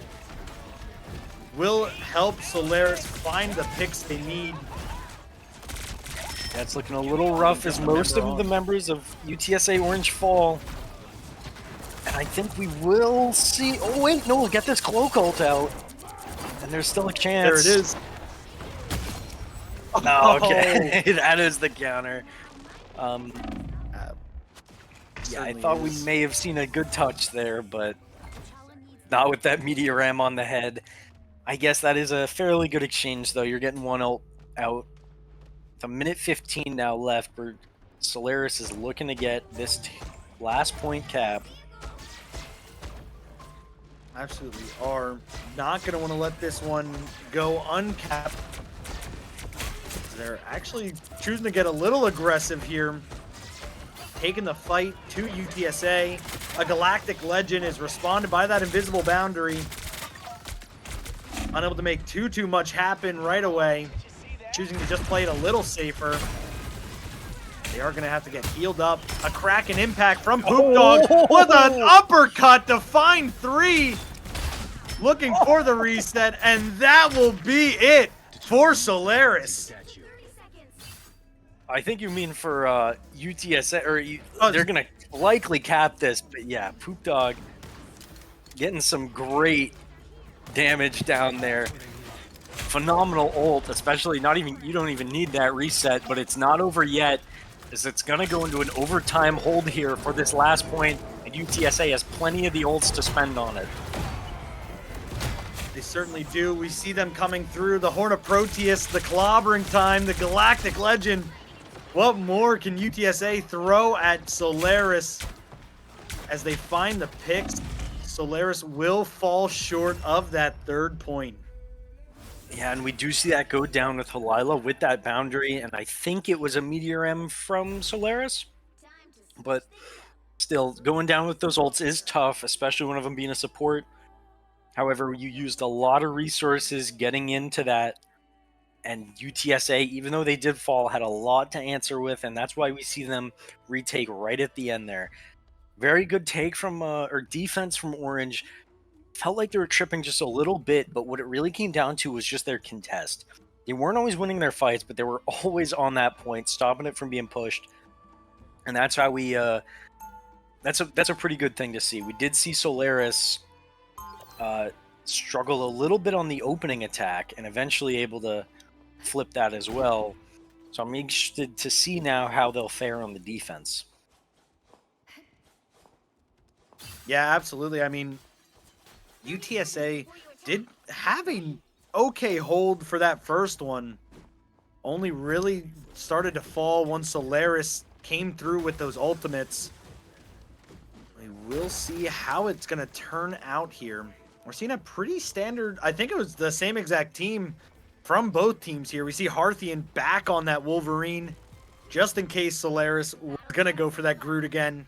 But we do not see that pick, at least for this first point. Yeah, big difference. Goblin Air instead opting for the Thing. And that's going to be real good, as not going to be able to get pulled by the Wolverine with that passive. So going to be immune to those knockups. Harthian already fighting this flank, though. I think we already see UTSA taking a different approach, opting for this high ground around the side, instead of this little choke that we saw Solaris going for. We do. As their bridge got taken down, Harthian is the only one who made the cross. Not too split up. Yes, Brett, gonna do some recon, put down some bullets from that high ground. Seen a thing off on point. Halila will find the pick. Solaris up in this fight. One Vanguard right now. You see both of the strategists on this high ground for either team. Really just letting everyone box in the middle as they just keep everyone alive. Digit and Hearthian will find picks for UTSA. Poop Dog responding with one for Solaris. Yesbred with a second now. They will start to hold this. It was looking very sketchy. Oh, not quite the thing. And a strange portal. We'll get UTSA back on that point. Yeah, I think we might see Goblinair get this contest, but yeah, they're just going to go for it. And I think they'll fall pretty soon, too. They don't have any support ults up right now. They hit Halila, but they'll fall early. And it wasn't too much of a contest from Solaris now, as we see UTSA captain that much quicker, 4:40 on the clock. And a lot of distance to go, but looking pretty strong, especially when no ultimates needed to be committed to that at all on that first point in general from either side. It's definitely tough. It absolutely is. We will see a stronger defense now, I'm sure, from Solaris. That last stand did come out from Hearthian. A Soul Resurgence gets responded by a clobbering time. A second one for Solaris. An invisible boundary to respond across the board. Halila falls, though, taking Solaris's boundary down with her. And that will provide UTSA exactly the upper hand they need to close the deal on this. At least that fight, I don't believe it'll be the second point yet. I think UTSA will, or Solaris will be able to touch. Yeah, I think there is definitely a high possibility, but they only have 2 DPS ults. We're not going to see the contest either. It's now 5 minutes for this last point. 2 DPS ults for the defense. Not much to work with compared to the almost 4 now on the attack. And even now we see Solaris just in shambles, falling back. Gets the pick on the Hearthian, pushing up just a little bit far though. That might be what they need to regain their space. Absolutely start evening out the field a little bit. We do see the Horn of Proteus and the Eye of Agamotto, a dastardly team up, come out from UTSA. And that will shut down Solaris. Any kind of footing they thought they had will be sent right back to spawn. I mean, I think that was a 5-man Eye of Agamotto from Achilles. Very beautiful. And now we see a few ults still from UTSA to continue pushing now. 4 minutes, and it's going to be a last point hold. We do see the Eternal Bond from O-Block Warrior trying to keep everyone up. Ults across the field. Oh, what was that? Hearthian snagging Poop Dog out of that Kraken impact. Still able to get that reset onto Balsheet. I'm not even sure what's happening. Poop Dog still finding the kills. Achilles will pick up that kill. As Solaris is starting to defend this, running UTSA off the point. Yeah, Poop Dog, I believe, able to get 2 resets, so 3 uses of that ult. Definitely strong. Hearthian almost getting that cancel, but getting saved by O-Block Warrior. Achilles portaling? Yeah, I believe had to cancel it right away. Right on cooldown. That is unfortunate. If you're UTSA. Balsheet, first pick onto Yesbred. A clobbering time comes down as a response. Saltines will help the pick onto Lumios. An Eternal Bond from Digit. Saltines with that Meteorem looking for it. Achilles puts up a nice block with that shield. Digit finds Poop Dog. Balsheet finds Saltines. A Horn of Proteus unable to find much. As more ults are committed every second to this fight. O-Block Warrior returns with an Eternal Bond. Last stand still available for Hearthian. Yeah, it's looking real rough for Solaris as Goblinair falls with 95 on this ult. Not much to work with now. Gonna need to get something. Hearthian finds 2 with the last stand. That was a sweet ult. I believe that was O-Block and Halila, both of the strategists. A well-placed trident from Balsheet, and that will be it for Solaris. UTSA winning this one 3-2 and the series in a 2-0 fashion. Yeah, and that was just a beautiful game. I mean, Solaris was looking really strong at the start, but UTSA just taking that first initial loss, really reflecting on it, recognize the changes they need to make, and from there they just rolled. That defense was looking a little rough, but that attack way better, and they definitely showed the strengths and the power that they had, and that's just a phenomenal job from UTSA here. Certainly was, and as we see the things again as the MVP and SVP respectively, certainly doing a lot for both teams. No one wanted to ban it out. I mean, great plays from both teams, but it just looked like UTSA Orange doing it just a little bit better this time. Certainly a great showing, however, for Solaris, but UTSA will walk away with the win today. For sure, and hopefully we'll be able to see these teams again soon. Maybe tomorrow. Both of them around middle of the bracket, looking to get up there, fighting for these last-minute wins. But for now, we will be back in just a few minutes when we find our next two teams.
Welcome back to the ECAC stream. We're on to our third game tonight, and we are going to be definitely having an exciting one.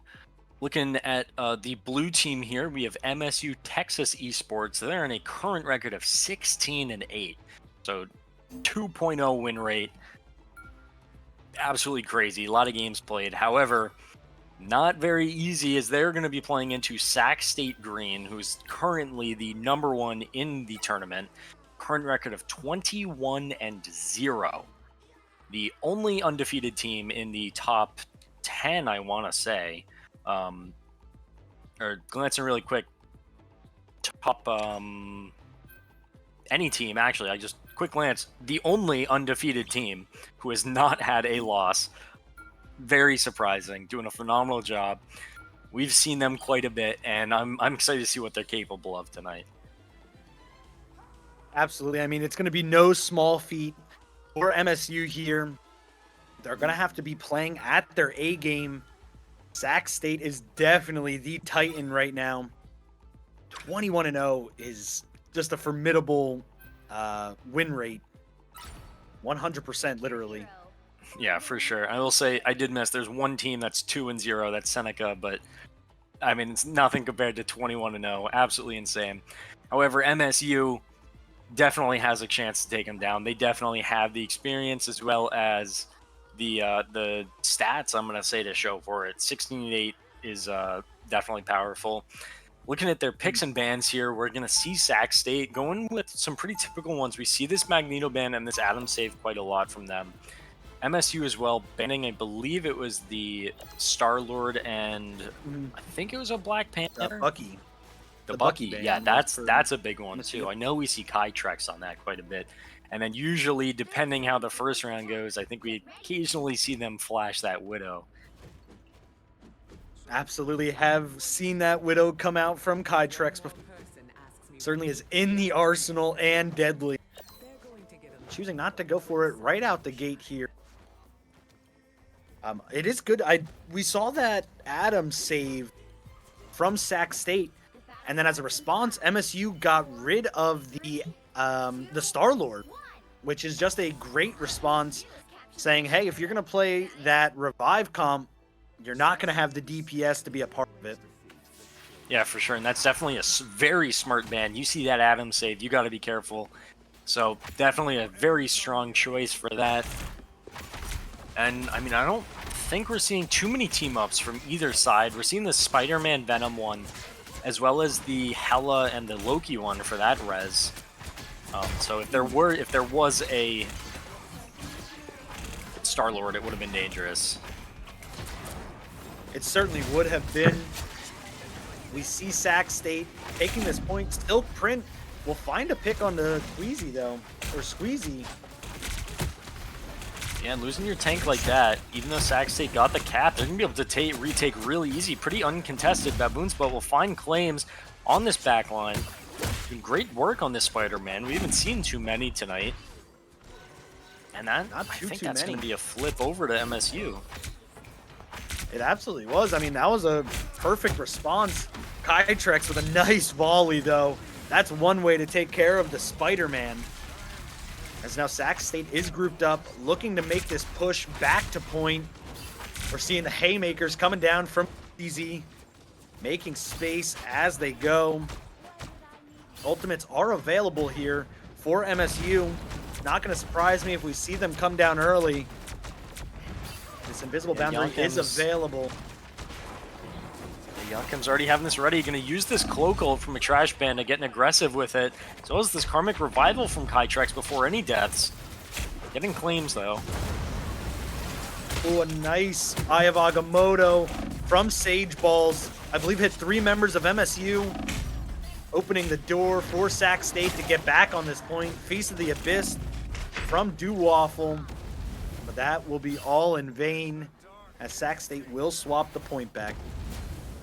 Yeah, and I mean, fairly back and forth here. We haven't seen something like, we haven't seen Sac State get contested too much like this. I believe last time we saw them, they lost their first point, but then came back pretty strong. So we do know Sac takes a minute to adapt to who they're playing into, as well as identify the strat. But we'll see if MSU is able to adapt just as well. Claims will go for that Invisible Woman for the boundary. Eye of Agamotto from Neon and a clobbering time from Queasy. Trying to keep everything up. We're seeing that Goddess of Death get blocked, but Sac State will retain that point. Yeah, very strong too. We saw MSU commit quite a few ults there, clobbering time, as well as I think the invisible boundary at the start of that. But Sac State did need to commit some as well, and now we see this Hella ult is really all MSU is going to have to work with, although we do know that that Storm ult charges real quick. This thing is going to do work into the Strange Shield on either side, not to mention. We see Yonkums did find that opening pick onto Hexic. Eye of Agamotto hits 4 for Sage Balls. That will be huge for Sac State. A Goddess of Death from Silk Print, but it won't do much as you can't contest with that one up there. And that will be this first point going Sac State's way.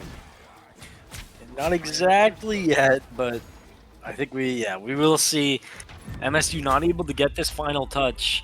And I think really that was off the back of a few great Eye of Agamottos from the Sage Balls. I think both of them, they used it to retake that point in the middle, and they used it to secure that final cap. And now they're going to be going to the Stellar Spaceport with still some decent ults to work with. They're going to have this Atom Res, and I mean really all of these support ults up. And MSU is going to be at a bit of a disadvantage, as even though they have a few of these ultimates, they're going to need to be making some swaps, losing some of that ultimate charge. However, it is 100% better to prioritize the picks and what you think needs to go down over just a little bit of an ultimate that wouldn't amount to much anyways. Yeah, it might not. We saw Do Waffle swapping a little bit, landing up on the Hulk for right now. Neon on the Groot and Baboon's Butt on the Strange. Definitely a comp swap for MSU. We're seeing an aggressive portal from Sage Balls, getting them right up in MSU's face, taking this early first fight, looking for anything that MSU is willing to give them. And a clobbering time from Queasy. We'll find Yonkums. An Eternal Bond towards point. Nice God of Mischief to get an Eternal Bond of Sac State's own. As they are trying to fight into this point. Did not get capped yet. Claims finding Neon. Getting aggressive now. Not even worried about that point is Sac State. Ooh, Agamotto's coming out. I'm not. Felt like almost a misclick. They were real. Oh, okay. Yeah, real far back for something like that. But even still, Sac State at the door of MSU right now.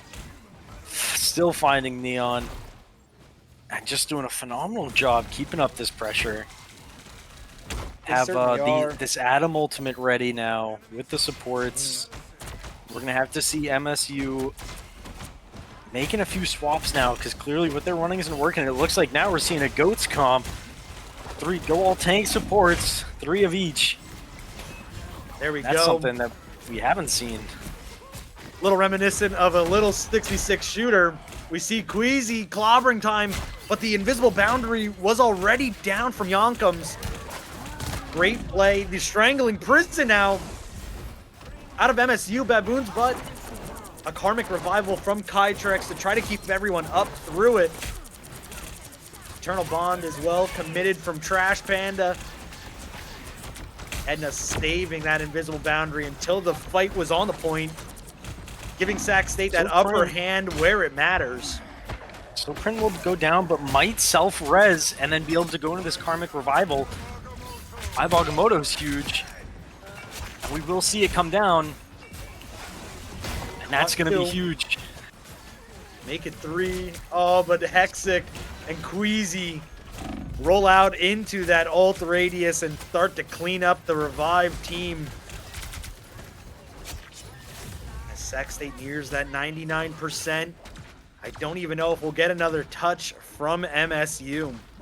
I don't think we have that time, and even though MSU attempted to revive some old ancient rituals with that team comp, it just wasn't enough to happen. Sac State, I think it just came down to the ultimates. That Hella with the invisible boundary on the ult was just too much to handle. The Karmic Revival too. You're seeing Sac State's really aggressive. They're just going to run that down. They're not going to let that happen, and we see that here. Queasy doing a lot of work on this thing. Absolutely was. We saw them boxing constantly up there in the fight, taking it always to MSU. The stats do help reflect that. I mean, certainly they're not 21-0 for nothing. Sac State knows their way around a rivals game, and here we see it best. For sure, they definitely know their way around it, and I mean, I'm gonna say I'm interested to see. We do see this triple support comp from Sac State, and MSU trying to match it, maybe just doing a little wrong. I don't think I like the Venom. I think if they swap that Venom out for something else, maybe just more damage, because Venom is good for a nice dive comp, causing disruption in the back line. But Sac State is so grouped, so much more coordinated. They have so many games together, undefeated. You are not going to be able to get much value. You're not going to be able to just dive on a support, go uninterrupted. They will have peel. They will have pressure. And so I just don't think that Venom will work out. If you pick somebody like a Hella to keep that damage up, and you can see that from ECAC doing most of the work, keeping that damage up. And I think that could have been a little bit of the issue MSU had. And I think if they're able to identify that, I like their flexibility. 3 tank, 3 support, definitely creative, you could say. But I think they need to just swap it up a tiny bit to really find that edge in the fight. I completely agree. If they're willing to make those swaps, I think it could work from MSU. They're just going to have to find the swaps that are right for the time. Going in on Shin Shibuya here. Seen some dive comms come out. And some pretty steady hold defenses as well. And now we see Kai Trex hovering that Widow.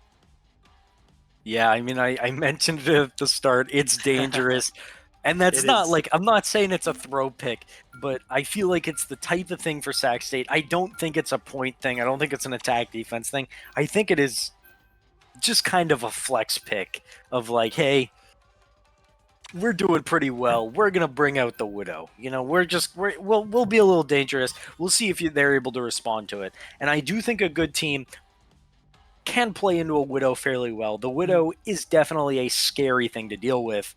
But MSU, I'm interested to see how they respond to it.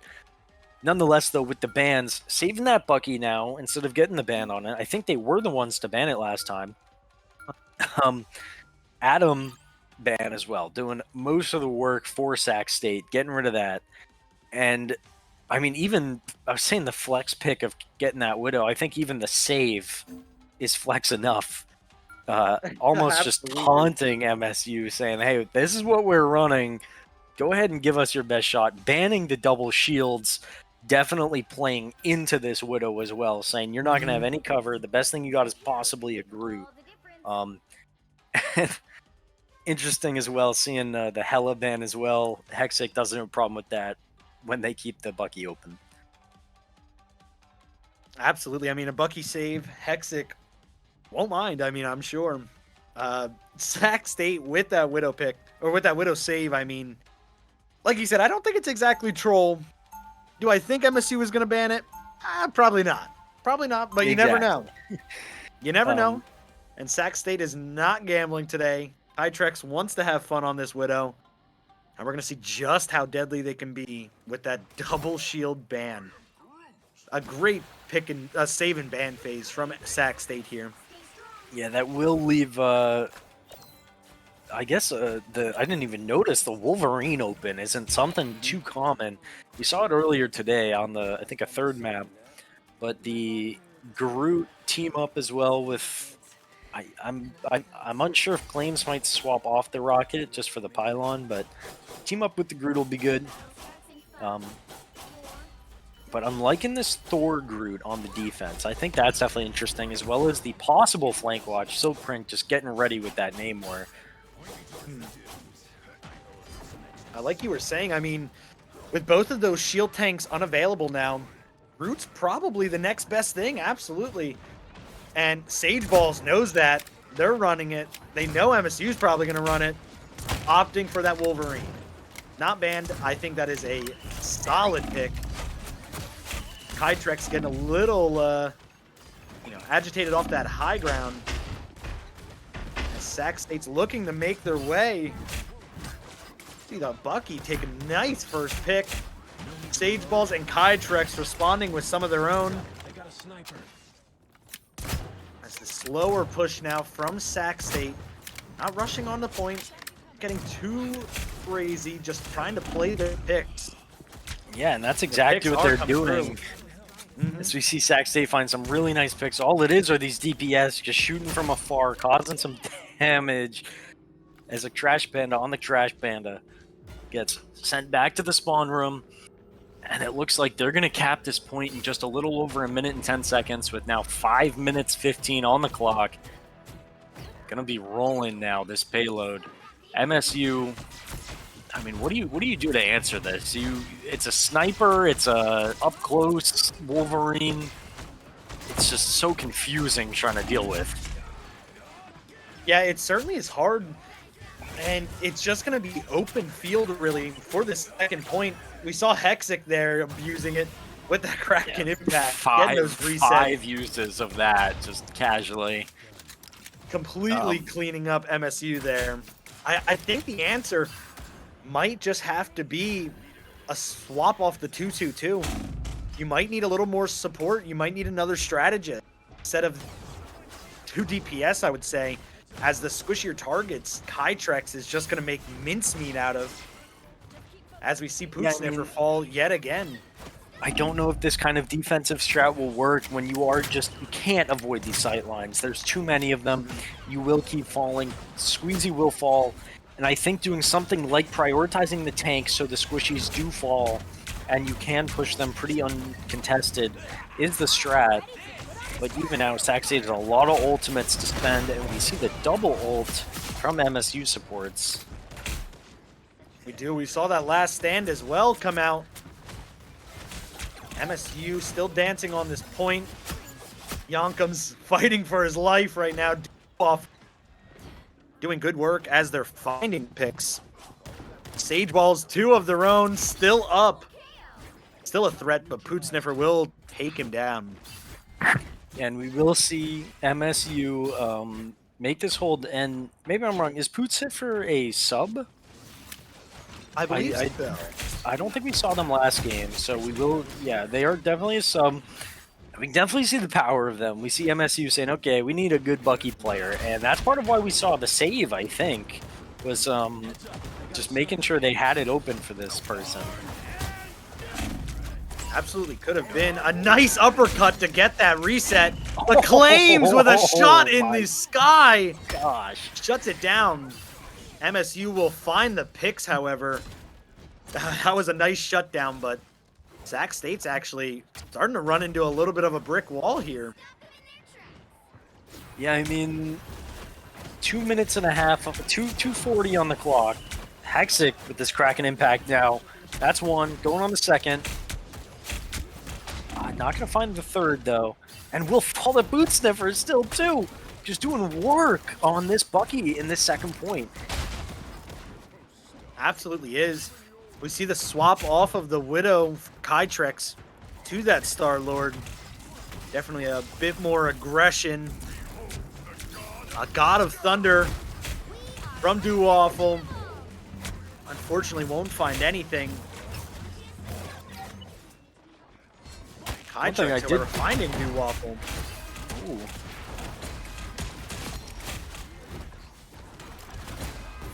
Neon DB finding one off of the back of that clobber in time, getting deep, but maybe a little too much as they get slept. And Kytrex is going to get this open, a huge pull from Boot Sniffer again. It absolutely was. What a great shutdown. Kytrex was about to go crazy with that ult. We're still seeing Sac State find those picks. Hexic picking up Do Waffle. Silk Print, however, with a pick of their own. This point will not get capped without a contest from MSU. Port of Proteus is available, as well as the Kraken Impact and the Fate of Both Worlds. We will see a fight come out. Another great pull will help Boot Sniffer and MSU find that pick on Queasy at the cost of just the Fate of Both Worlds. I mean, 1 minute left, and I mean, I'm not like pointing fingers, but this Bucky for MSU is just doing work. It feels like every single time we see something from Sac State, it's answered from Poot Sniffer. Like, we see an ult that's getting pulled. We see the tank getting aggressive, they're getting pulled. It's just phenomenal picks, and I'm really liking this ult going down, and I'm interested to see if they're going to be able to hold this second point. Absolutely, with the Soul Resurgence and that Ammo Overload team up and a Strangling Prison. Sac State's really pulling out the stops right now. Brute forcing that point to the second. Nice cap for Sac State. Yeah, that's not going to be something you're going to want to commit your ult to just on a whim, especially during that Mantis ult. You're just not going to be able to get through to that. So definitely a strong take there from Sac State, able to take that now, maybe with a little less time than they were hoping for. They did have almost 5 minutes on that attack, coming down to just close to overtime. Now with 1 minute left, pushing this final point and quite a few ults to work with. MSU swapping his Moon Knight as well from Neon DB. That's interesting pick as well. It is, but it works as a pick on the Hex. It comes down early. Invisible Boundary and Eternal Bond. We're seeing the tech from Sage Balls with the Rocket Pack, taking Do Waffle all the way back. What a kidnap. I will seal the deal. We're seeing the Kraken Impact. One reset. There's the second. Going deeper. Gets the mark off. And the reset. The pull to do it. As Poot Sniffer is still alive in this backline, causing complete havoc. Not to mention, no hate. Just complete, just comment, just an observation. Poot Sniffer is on console. I just want to point that out too as well. And that's just, it's really impressive what we're seeing them do. It certainly is. I mean, making it look easy on this Bucky. Those pulls are devastating. All coming together as overtime will strike. Sac State cannot leave this point now. And MSU has a nice economy of ults built up. I mean, here we see it all coming down. Neon BD using that Hand of Khonshu. A God of Thunder from Do Waffle, really trying to run everyone back off the point. As we're seeing them not be able to do it just yet. They will have, I mean, they have the support ult as well as Poot Sniffer's Kraken Impact, but the question is if they can get this contest, they're going to group wall the spawns, and I don't think we'll have the time. Hexic as well with this Kraken Impact. Worst case, we'll see a contest. I think that'll give us the Invisible Boundary down. The Poot Sniffer's on the respawn, that's the damage out. Yeah, they caught him walking out. Invisible Boundary down. Asia for Kytrex, giving everyone that damage boost. An Eternal Bond from Trash Panda. Desperately trying to keep MSU alive. But we're seeing the picks come through. Through it. Boot Sniffer back with that Kraken Impact. Being patient with the Invisible Boundary up. Oh. A nice sedate. And that will maybe be it for Sac State as they push all the way. Yeah, what in an overtime. Fight. Definitely, for sure, a phenomenal fight there. What an overtime. What a hold from MSU as well. Very unlucky at the very end. Sac State doing a phenomenal job finding their ground. But, yeah, I mean, that was really impressive from both teams. I'm surprised we saw MSU struggling a little bit at the beginning. But then from there, we saw, I want to say, Poot Sniffer just doing so much work.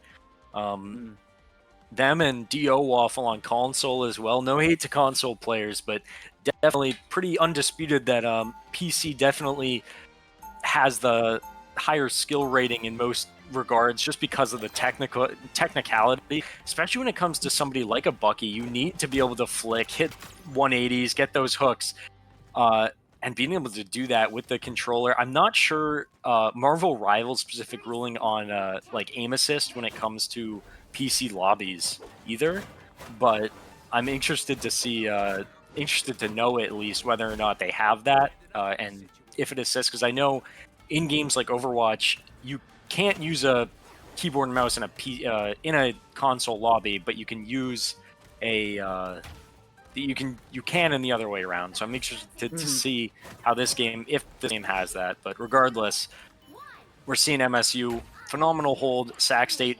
finally able to make that last point. Gonna see if they're gonna be able to hold this nice defense. Kytrex as well, opting for this triple support, getting off that DPS.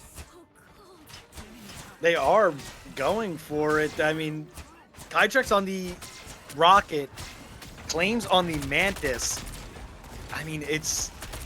Mantis will have that Soul Resurgence. Oh, Edna is on the Cloak and Dagger. That's going to be their main strategist ult here. Waffle will find Queasy out and open. Sac State now down their only Vanguard. Might have to give up some space early here.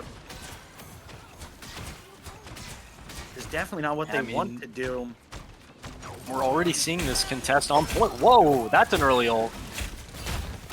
It absolutely is. Hexic did find one, not able to get the reset, however.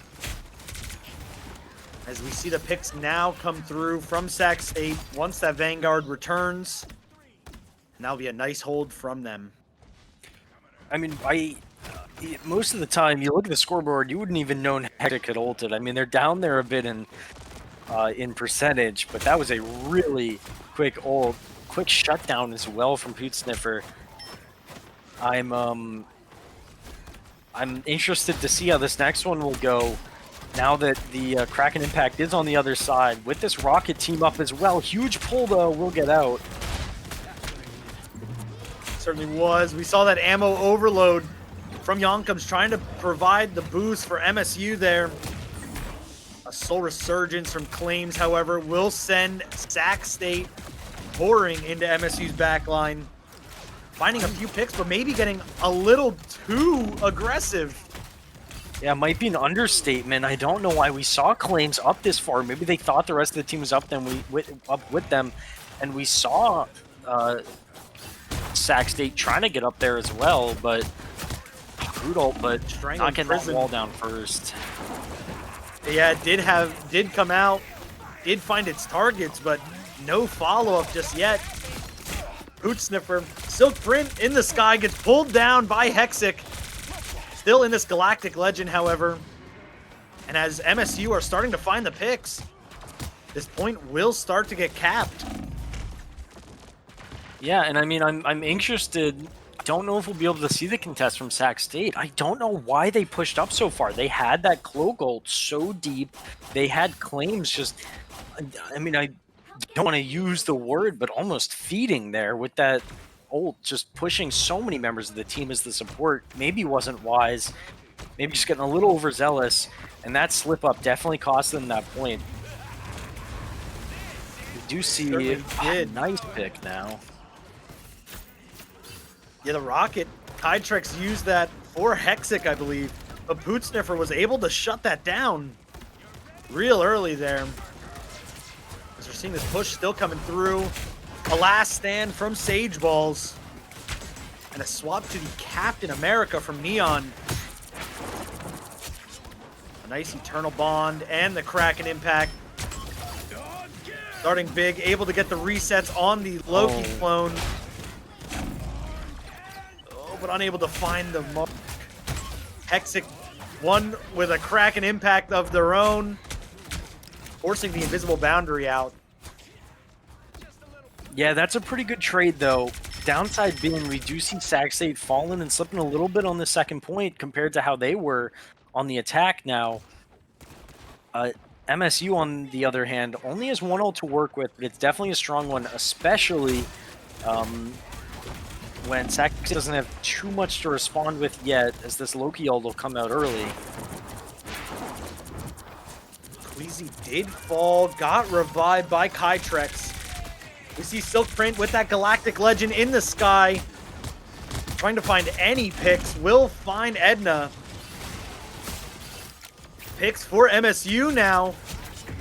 I believe we'll have them capping this second point. You see Kytrex stuck in the back, and I think it's about here when we need to see a few more swaps from Saxade. It's not working. They're not finding the momentum. That's something we see. We see Sage Balls go to this thing off of the Wolverine. Not finding too many pulls, especially that Wolverine's not going to get too much value, and the only tank MSU is running is a Captain America. That itself isn't a pick we see too often, let alone just the single tank in general. Absolutely, we saw, I believe it was Silkprint there, finding an early pick, getting that rocket beacon down now. Neon using that freedom charge with Cap in the back. A lot of health regen in that trail, gonna be a lot harder to kill him. Once it runs out, however, Hexic finds the pick. Gets revived by Yonkums. Still right back in this fight. Bringing it right back. We do have ults available for Sac State. Clobbering time. Coming out, Kytrex finds Neon. And the picks will come through now from Sac State. Yeah, 2 minutes, though, is still a lot of time to work with, especially when you're just one corner away from the last point. Sac State, 2 ults to work with, building up to the 4. With MSU at the 4, building up to the 6. Definitely going to be tough. Huge pull, and they're just going to keep knocking them back. The CC is insane. Good res, though. Incredible play. Oh, yeah, it did get rezzed. It will be back up. Boot Sniffer did find a nice pick. Edna with Eternal Bond of their own. My Another gosh. great pull from gosh. Boot Sniffer. It's just like he doesn't miss. It's it is ridiculous. time and time again getting these great value pulls. And I believe that's actually going to help MSU get very close. But Sac State will be up to defend in time. For sure, 120. Keep in mind, Sac State did cap this, so we're likely going to see a round of overtime here, but we're going to see Crack and Impact likely come out from Boot Sniffer. There are no support ults to be responded with. There we see the first, a Strangling Prison as a response won't be enough. He's uncaged and out again, using the Crack and Impact resets.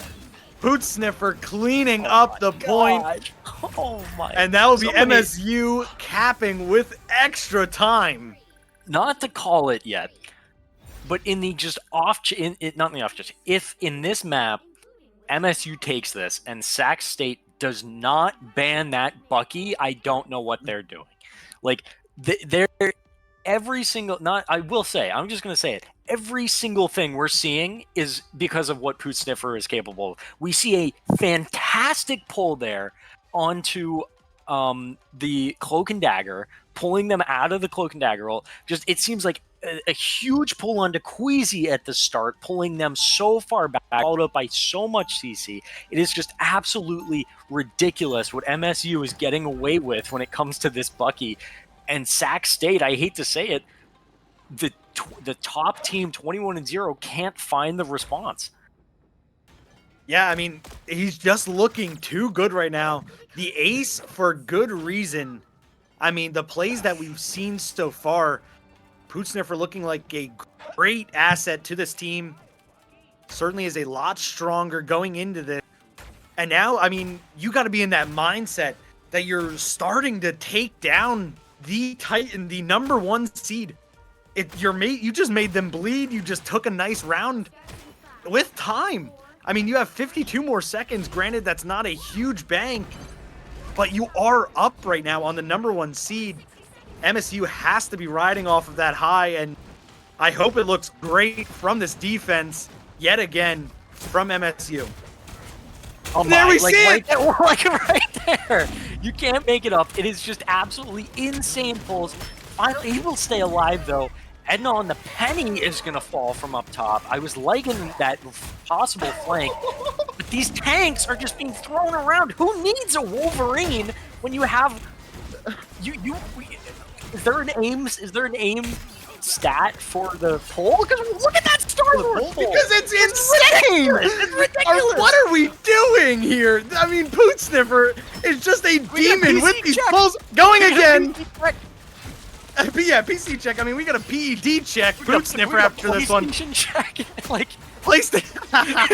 The console check. Is he playing on a Switch? He's making it look easy. Hexic now responding.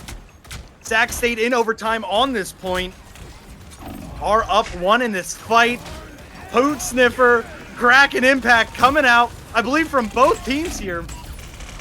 We see the reset. Oh, the Galactic Legend. We'll take him down with that. That was beautiful play. And I don't know if we'll get a contest before this first point goes. No, especially in overtime when you know there's not going to be time added, you're not going to want to die for that contest. You're just going to let them get it and hope for a simple team kill. And now we just have to make sure Sac State can push this as far as possible. The last thing I want to see right now is a C9. I want to see this end in a glorious battle and not a simple mistake. Not over yet, though, as we are going to have to flip sides one more time. But Edna, penny attack, going to find a huge pick onto Neon. That's going to absolutely to start that off. Will get rezzed, however. The clobbering time from Squeezy did come down, gets picked. We have Sage Balls patiently waiting with that Fate of Both Worlds, keeping everyone alive for Sac State right now. Galactic Legend comes out from Silk in the sky, trying to find anything. Desperately looking for one pick. To have Dewolf still with that invisible boundary. Waiting for the right time to use it. There it is. Hexic did find Poot Sniffer, which is huge. Yeah, I mean, that's just the nail in the coffin. It's spider time now. As well as this Galactical from Kytrex getting aggressive, just forcing this distance back, and that's what a Penny ult is good with. It just takes space, forces the enemy back, and all you're looking for right now if you're Sac State is distance. I highly doubt they're going to be able to go all the way, but I don't know. We're going to have this amplifier from Yonkens and this possible Kraken Impact from Poot Sniffer. Not much to answer with from Sac State. They're going to be in a really tough spot for this contest now.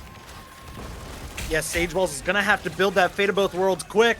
As we're seeing the Kraken Impact coming out now from Poot Sniffer, finding the picks. We're seeing the resets. And before Sage Balls has it online, the team will fall. MSU will defend right before getting that second point capped. And now all they have to do is just match that. For sure. And I mean, no hate to Sac State Green. They just did the distance they did in 7 minutes in a minute in overtime there. That is very impressive. We've seen what they're capable of on this defense. That Penny on the defense, I think, is going to make a big difference, especially punishing that aggressive play style of Neon if it can be set up right. So I do like that, and I'm hoping it works out on this defense for them, but I definitely think it can go completely either way right now. It absolutely could. I do like the Vanguard swaps that we see from Sac State. Squeezy not as vulnerable to that pull from Bucky. And Edna as well does have an escape. So just in case they do, they could always web right back out and hopefully have a better chance at having that. Yeah, for sure. Right now, they're definitely rocking with more of a, like I really like that thing pick, just going straight for that full contest. Or not contest, but the you can't be pulled. That's the biggest issue right now.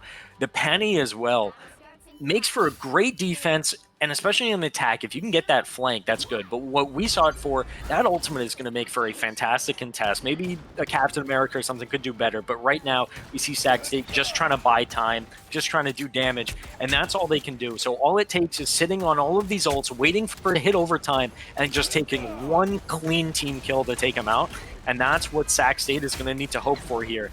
We do see MSU take quick high ground, and we already see Edna get pulled so far in the back, but just managed to stay alive. Great heals from the supports of Sac State.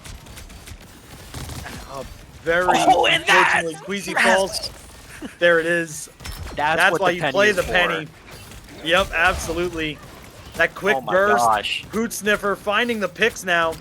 Taking care of that penny egg. Getting those spider bots out of play.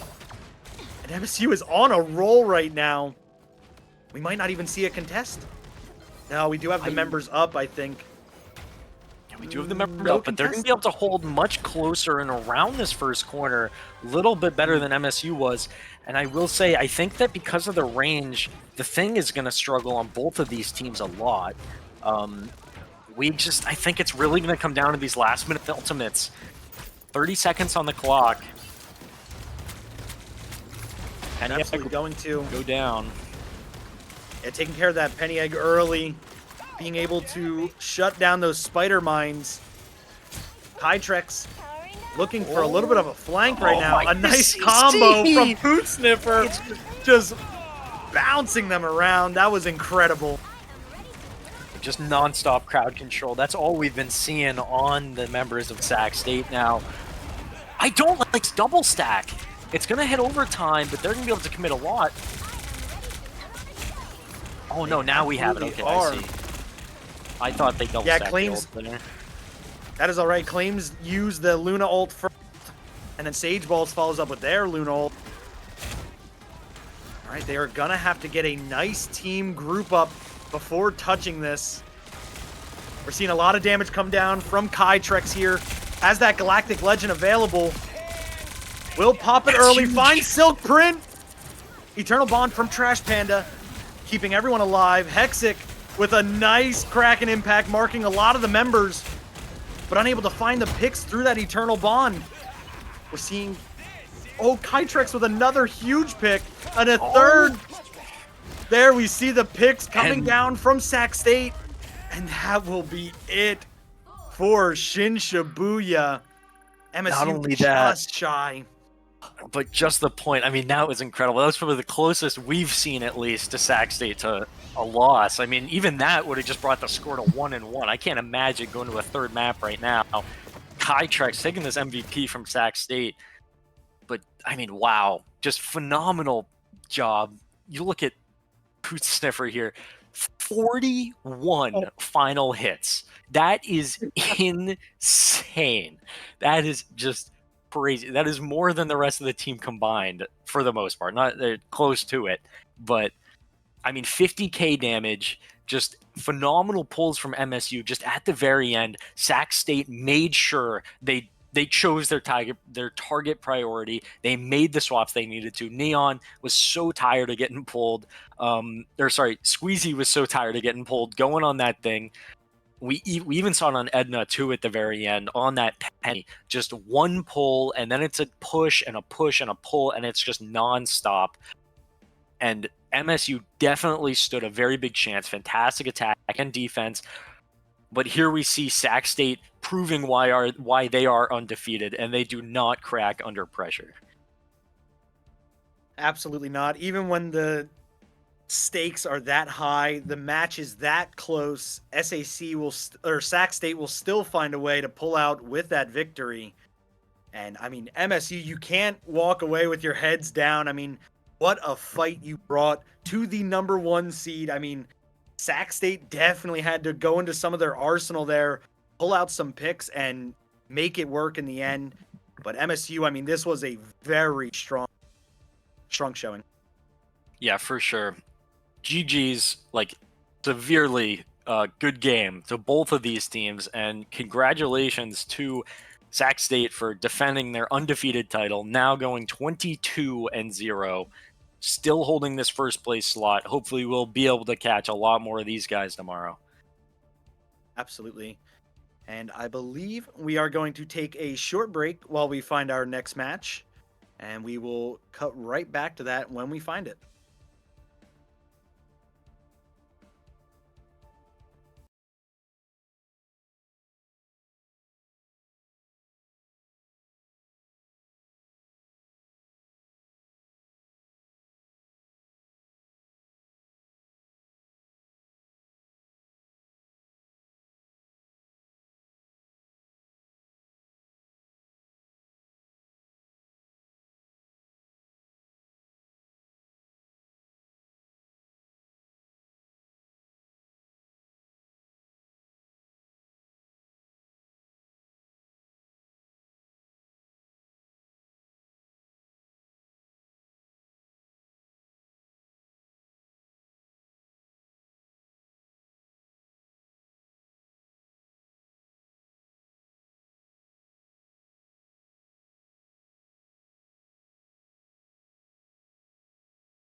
Welcome back once again. We are looking at possibly our last match of the night, our fourth game here, with two teams. I don't know if we've seen too much. We're seeing on the blue team, Humber Gaming Club Team 1.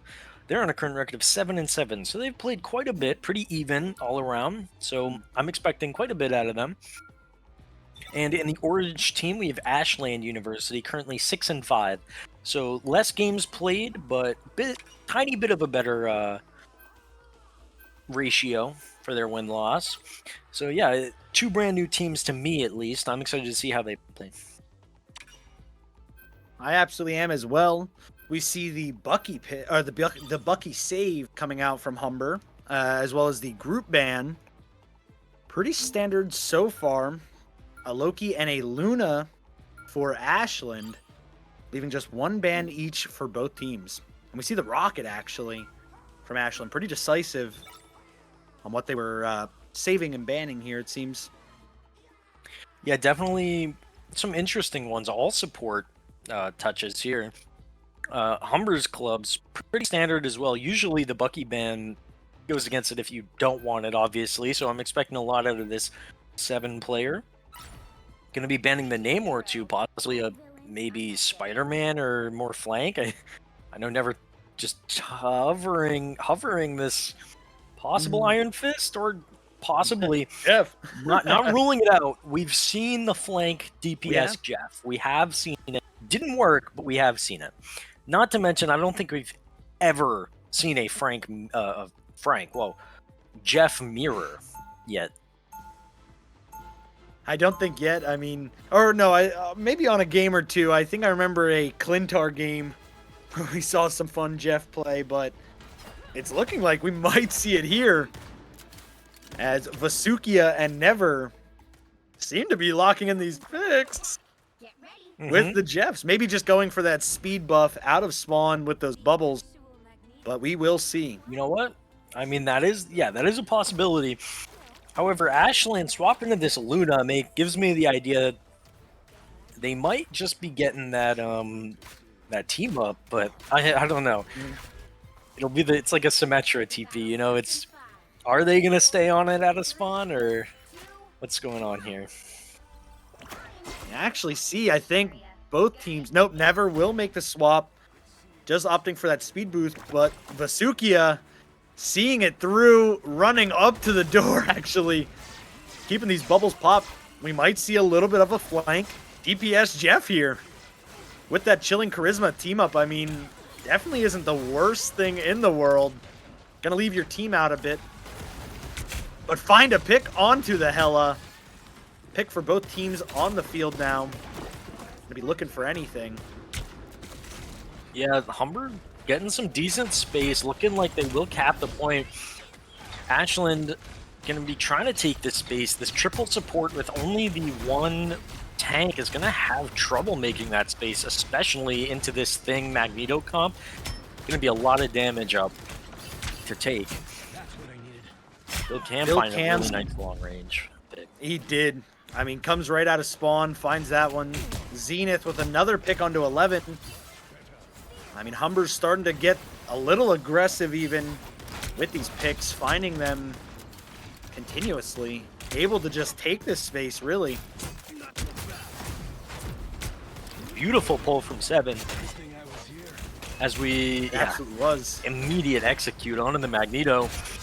And it looks like the tank is following suit as we have 7 using this cracking impact, but Zealand's just a little too low, cutting it off. Maybe a little overzealous, as I don't think they got much. And once again, we're seeing this flank DPS Jeff. And I like the idea, but it takes a lot to execute on. Really, right now, Ashland is just struggling to push up. And they're just getting kind of like spray bottled in the back. You know, not too much pressure on Humber yet. Not just yet. A Meteor M from Mars almost finding Misake. Unable to. Now dancing on the point. We do see that Jeff ult come down, but only get a teammate. Oh, no, I'm sorry. That was an enemy. And now trying to keep it pushing as Humber is still on this point. Dr. K with the Goddess of Death. trying to fight into this Invisible Woman ult from Never, and that's just not going to be in their favor. Yeah, we're going to see Ashlyn using this strange portal to get this touch and the possible cap, but no supports up yet. We will see Vasukia fall as the rest of the team follows. Gokam finding 2 and using this Goddess of Death to find possible more. That's 1 on the support, 2 on the support, 3 on the tank. Wow. And that was great. Just a beautiful play.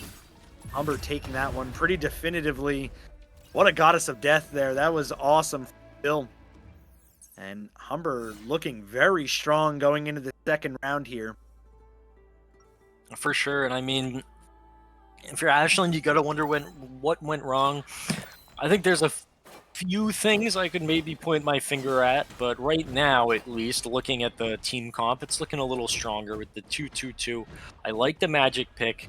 Maybe I think that can do a little more damage and just disruption in that back line, causing a little more havoc compared to the previous pick, but we'll have to see.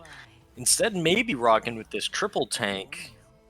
We did see this earlier from a team, and it worked out pretty well for them as well.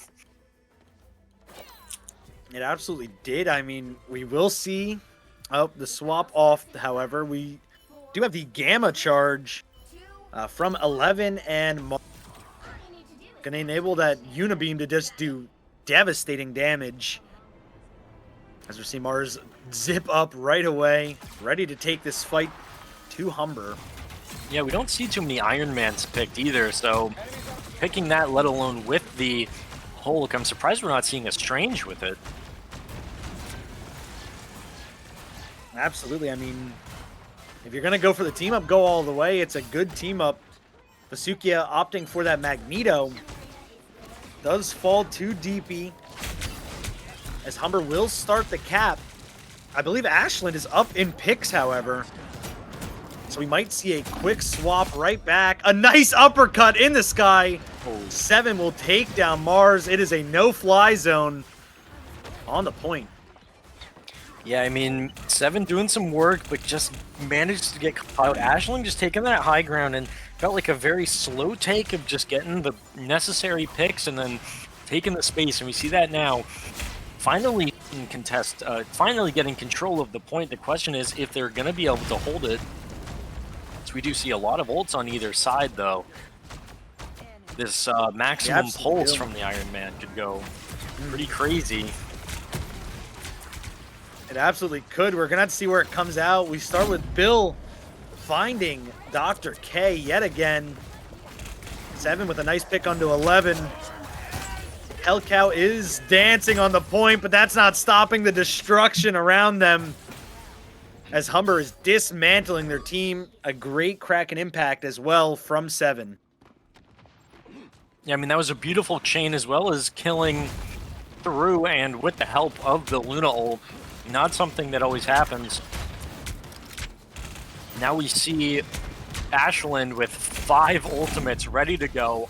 I think they're going to snap back real quick here. We're actually seeing Mars find some picks without the ultimate. The Hulk smash now committed from 11. An invisible boundary from Never, desperately trying to build up that percentage. Meteor M to take care of it. Never will fall. Bill Cams, though, both of the strategists fall to this Goddess of Death. Like Dr. K is just trying to do their work a little bit, but... And that will be it. There we go. Ashland swinging that point now. Even being down both of those strategists. We're seeing 11 having to fall back to get those heals as well. Yeah, missing the ports for right now. I think we'll even see Vasukia very close to falling. The sports will get up just in time. And now we already see Humber on this point, making the contest. Mars falling, still sitting on this maximum pulse. As we do see DP causing some nice disruption in the back on the Venom. As well as Humber finding some nice picks. And pretty easily, they're just going to force Ashland off of that point. They absolutely are. I mean, like you said, we're just not seeing these ultimate commits From the side of Ashland, Humber now sitting on a nice economy and in the driver's seat here. Ashland will have to push them, possibly committing those ultimates first. We'll see how this fight goes. DP and 7 will find 11. Invisible boundary from Pie God with an Eye of Agamotto from Smith. Helping shut it down. Mars Frosty, a nice maximum pulse. Through everything, Ashland will be able to respond and stop Humber at 99%. Yes, 30% more to go for Ashland. 3 ults committed, and you're building up to 3 ultimates that can be game-changing, but not too much, especially when Never has this invisible boundary up. I think it's going to come down to these early picks, and I'm really looking at the Hela on either team to make that happen. We saw Dr. K start to get blocked there by Zenith. Yet again, not letting these go down. A BDRM into the back of the head. Will not find it, but the auto will. Picks now coming through for Ashland. A Feast of the Abyss from DP. Trying to stay in this. A nice invisible boundary from Never as well. Certainly giving them the sustain they need. The picks are coming through. A nice crack and impact. A Hulk smash to really delay things for the side of Ashland. It is overtime right now. Oh, we're finding the picks now for Humber. And we do see the point flip as well as Strange Portal committed from both teams. But not too fast. Yeah, it looks like Ashland is not going to be able to get there. That was a still pretty impressive second point there. I definitely think they made some interesting swaps. Just at the very end, I think the ultimate usage could have been a little more safe. Leave up another support ultimate to help you out. But we do see Humber taking that first map in a 2-0 fashion. We do, and I mean, the teams were fairly similar. We saw the Strange, we saw that Hela, as well as these same strategies. Bill Cams, I mean, opening up a lot of those fights with those picks. 14 final hits for the round, or for the game, I should say. Great work on that Hela. It will not surprise me if Ashland actually opts for that Hela ban first, just to completely shut down anything that they had going with that. Like I said, Bill Cams was looking pretty lethal on it. For sure. And I mean, looking at the scoreboard compared to 7 as well, you see 7 with not almost double, but like a significant more amount of damage. And that's honestly a good thing for Bill Cams, because that means that they have more final hits, which means that they're getting that damage down and making it efficient picks. They're not just feeding into the tanks, feeding the heals of the other team. They're targeting the supports. They're doing some major work and getting those executes. And that's exactly what you're looking for in the Hela, is just getting a kill as quick as possible to give your team the advantage in the fight. And that's definitely surprising to see, as well as 7 did a phenomenal job when it came to work of shredding these tanks. I feel like every time we saw them, they were just shooting down that Hulk. Absolutely was, and those Kraken impacts as well, coming out pretty big every time, I think. Getting a couple resets, a couple kills. I mean, Humber's looking really strong here, at least on our first map. We're going to have to see Ashland respond with something of their own on the second map. If that comes as a form of a comp swap, going for that 3-2-1, or the 3-1-2, you know, the 2-1-3, you know, however they got to do it, just making that swap, throwing a little something different at Humber that they might not be ready for, or able to respond to. For sure, and I think a big part of that comes into the bans of maybe disrupting the enemy team. It's always the question of, do you try and disrupt the enemy team in something that worked really well against you and something you couldn't really find the answer to? Or do you just go into the next game with your comp that you know you're familiar with and ban what you know counters that? And I think that's what sometimes breaks it, because from there, depending on those bans, it opens the team ups to their adaptability and the changes they can make in the game and not outside of it with those bans.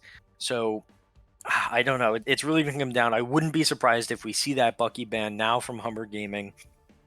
But or sorry, from Ashland.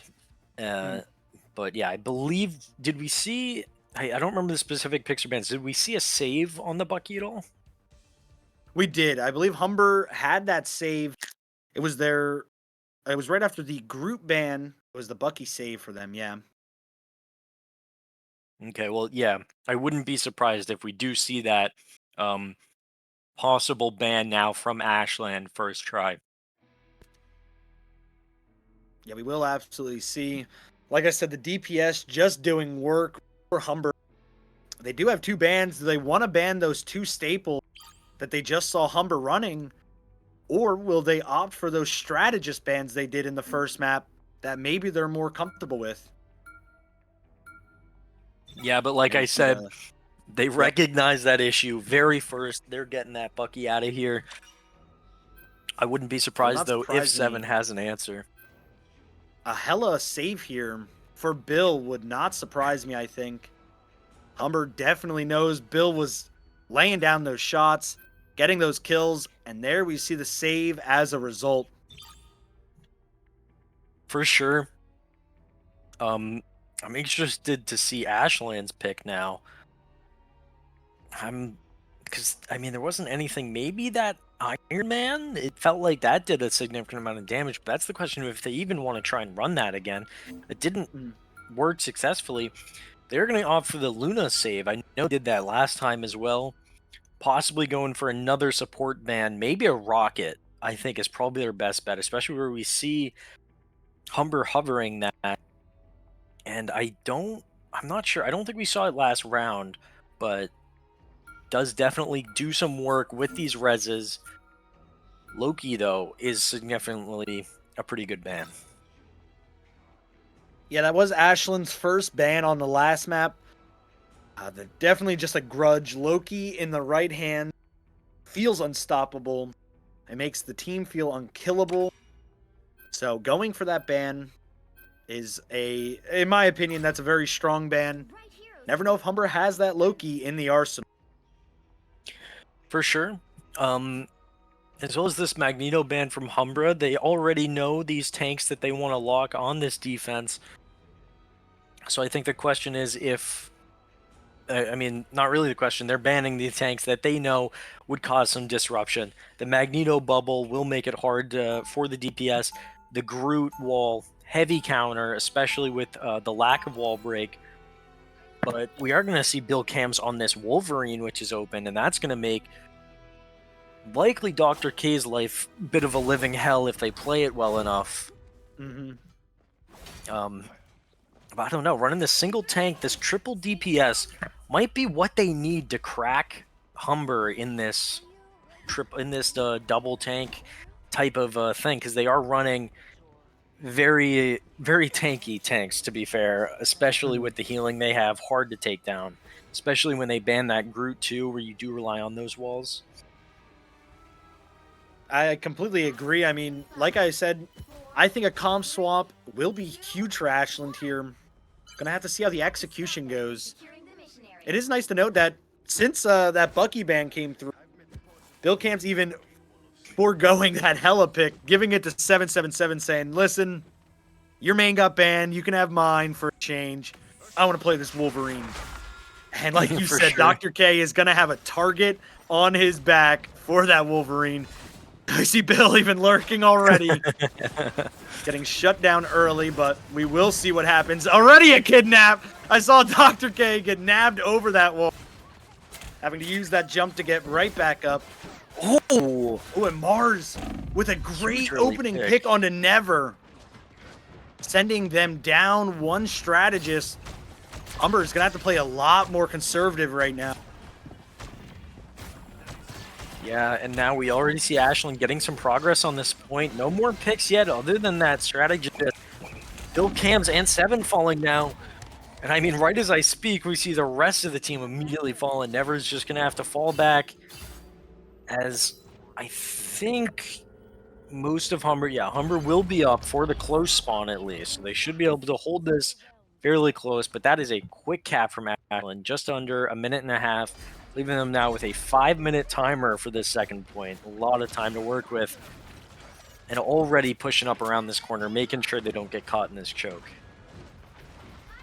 Absolutely. We saw the unbeatable Squirrel Tsunami come out from Fasukia.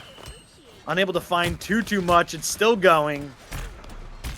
Yeah, no picks came through. Just some damage. Giving a little bit of support ult to Never and Misake. As we do have the Luna Snow available. 777 finds Mars on that high ground. Hellcat with a nice response pick onto DP. We do have these ults available, yet no team has yet committed them. These picks are coming through, though. Ooh. Yeah, one from either side, both being a DPS. Important to note, Ashlyn is rocking with the triple DPS, so they still have 2 to keep that damage up. Both support ults ready from either side. It's just going to come down to how are they used. I believe we just saw the Eye of Agamotto from Dr. K, the Goddess of Death from Hellcow to crack it off. A nice response eye from Zenith trying to hit anything. I believe came up short as both Fate of Both Worlds have been committed. No Luna Snow ult anymore. Invisible Boundary from Never is well gone, so it's all up to Pygod for the support ult as DP gets a nice pick on a Frosty. And we do see Ashlyn just slowly falling back. Maybe it's time to use this, or sorry, Humber falling back. Ashlyn keeping this pressure up, but Seven's getting a nice pick. And we do see Humber down a support though. They do that Namor in the window, causing some disrupt. Hellcow, a nice pick onto Zenith. Now we have Humber down that Strange, only has Hulk. Hulk Smash is available for that contest. I'm sure that's when we'll see it, when Ashlyn gets a nice push going. But right now, they're just going to back up and let Bill Cams use that Goddess of Death ult without giving him much value, and then finding that pick right after it ends. For sure, and we do see Humber regaining control of this as Ashlyn just slowly falls back without needing to commit the rest of these ults. Still now have this Invisible Boundary backup, and I wouldn't be surprised if they get the Luna Snow as well. And I think it's just going to be building back up to another pretty big ult fight. 2 minutes and 30 seconds on the clock. Ashlyn is going to need to find the right opening and the right pick, and this could be it as they find a... Oh no, they get the Hulk out. Oh. I thought that was it. The Hulk Smash. I thought it was going to be used for a contest, but when you get caught out like that, you really have no other option. 11 now popping that Fate of Both Worlds. A Horn of Proteus does not find much from Mars. Response ults across the board. 2 Eye of Agamottos. That was a full team Agamotto from Dr. K. What a response from Ashlyn. Yeah, that is not something we see every day. I don't even think I've seen a 6-man before. It's just really hard to get going. We saw a 5-man earlier, but Dr. K, beautiful, and a wasted portal as well, just attempting to get that overtime touch. I mean, at this point, why even bother shooting from the portal? They're right there. Yeah, just walk out now at that point. That is very unfortunate. We see that portal committed from Humber. Now on, I believe, a like 2.5-minute cooldown or something like that. It's very long. Not going to have use of it. Using that, it is practically going to be overtime. Overtime, yeah, I think. Unbeatable Squirrel Tsunami in the back line now, has made its way. Unable to find too many picks, but good damage. Humber is definitely split up right now, looking to get a nice regroup. Hellcow finds 2. As Ashlyn is really uncontested right now, this payload is just pushing. For sure, and Dr. K looking for a possible portal trap. I don't know how well it works on this map. Yeah, nope. You can't just walk right around it, so a bit of a waste. They're definitely not going to have that for the overtime touch now, and I pray that's not going to backfire on them as we might see them in overtime not getting the touch, but we'll have to see.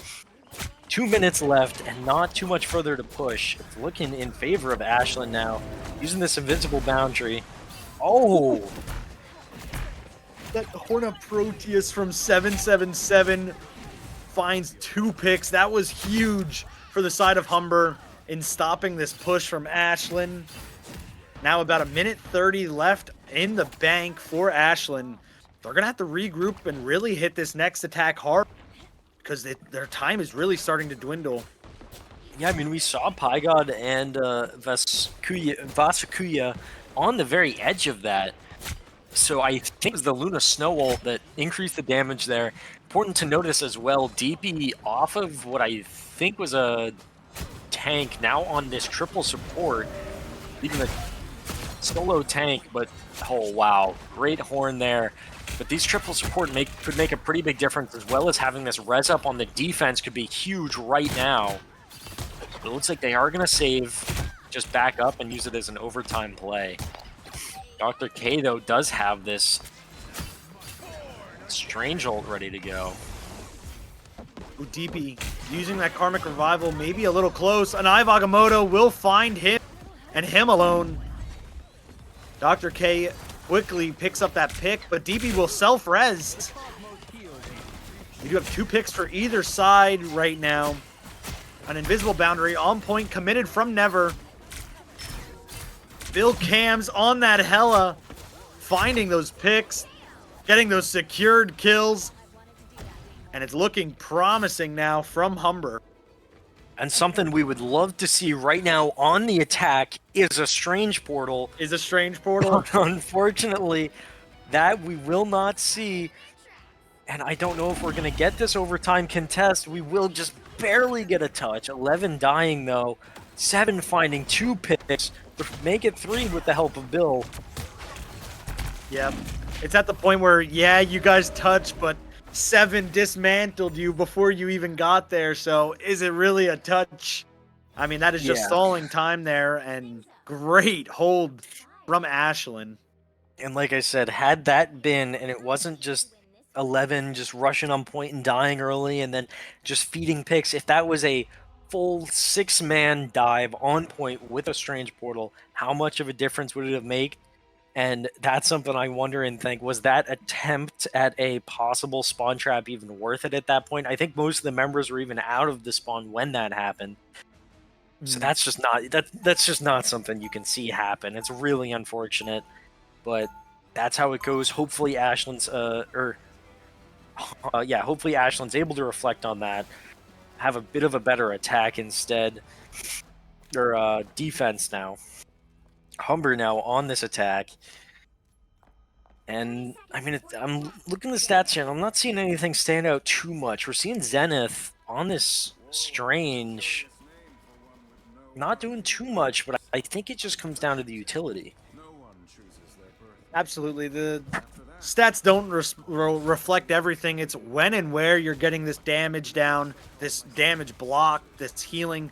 It's really situational, so you know, when you press tab there, it could show some potential problems, but I think Zenith is doing a fine job on this Strange, as we will see Humber on the attack with it, coming out, opting for not a portal right away.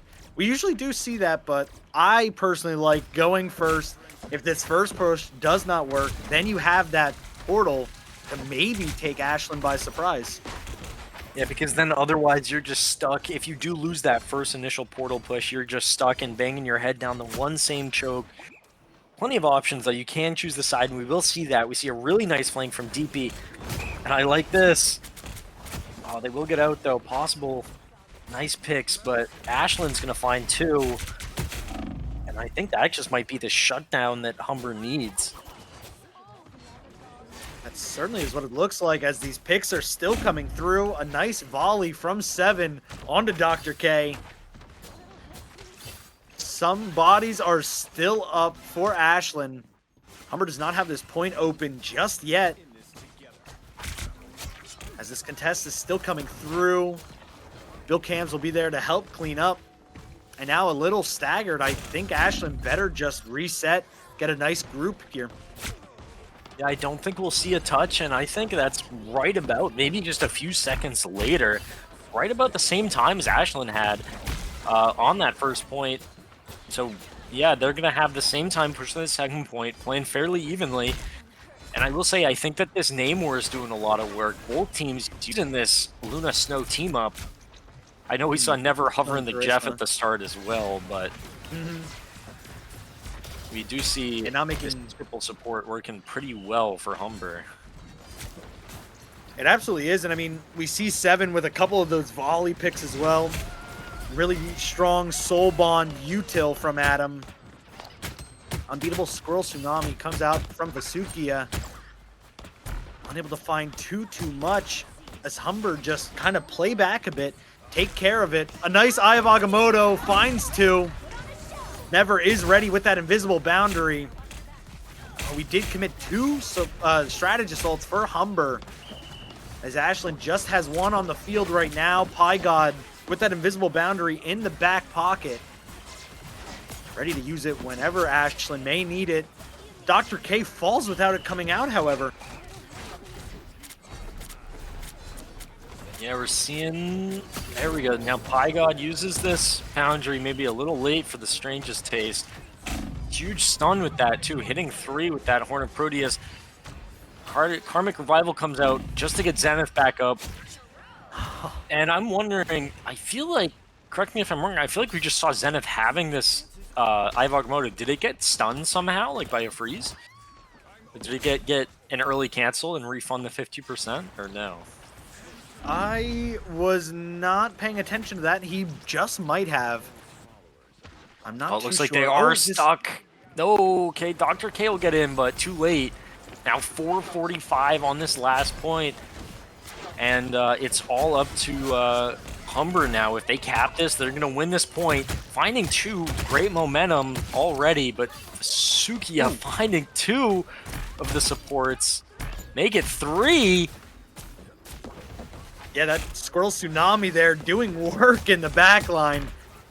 It doesn't have that high of an HP. I mean, it's not too hard to kill. It might just be worth it to take a few seconds, quickly burst it down, and then turn your attention right back instead of letting it take down half of your team. That's very unfortunate. Humber did have their attack stopped for a short second there.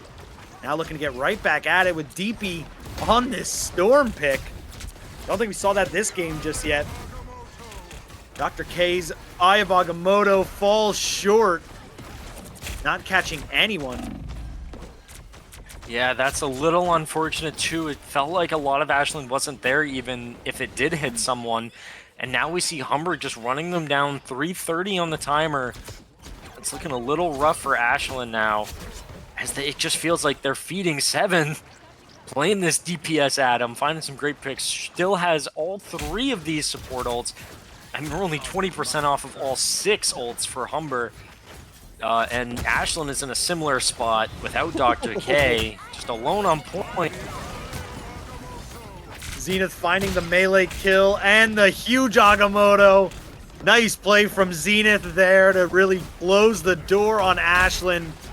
We have Holy Cow, or Hell Cow, and 11 ulting on this point, but I don't know if it will be enough as 7 finds another pick. Humber. Oh, we see Mars with the Karmic Revival for Ashlyn, keeping the team up right near the point. Still a nice time bank for Humber. Invisible Boundary committed. DP with 3 picks. And I think that will be it for Clintar. Yeah, and that's going to give the map in favor of Humber here, as well as the match score 2-0 against Ashland in a pretty impressive game. I mean, I hate to say it, but I really think Ashland stood a chance had they not used that one strange portal. I think they definitely could have at least gotten that overtime touch at the end, and then there would have had the chance at the overtime in this map for the possible comeback in the next one as well. So that's definitely unfortunate to see Ashland. Maybe just a few things to reflect on, but either way, both these teams did a phenomenal job.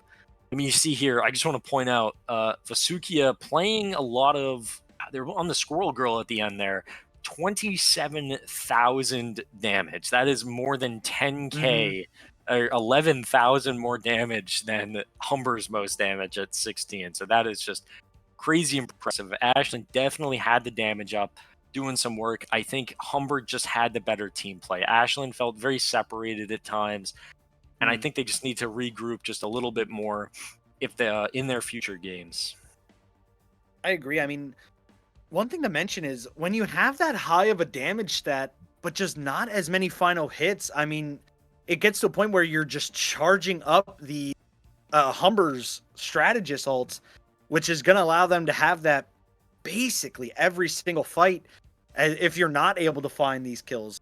If you are, on the other hand, with that damage, like you said, we know they're capable of doing the damage.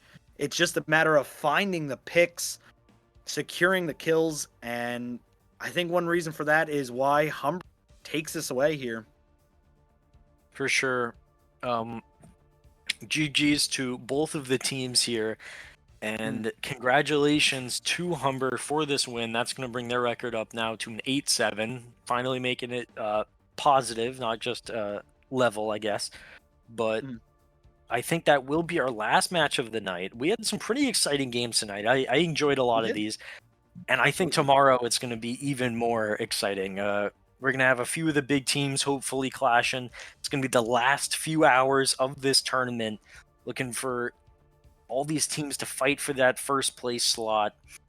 I'm excited to see it. I hope we have some phenomenal games, even better somehow than tonight's.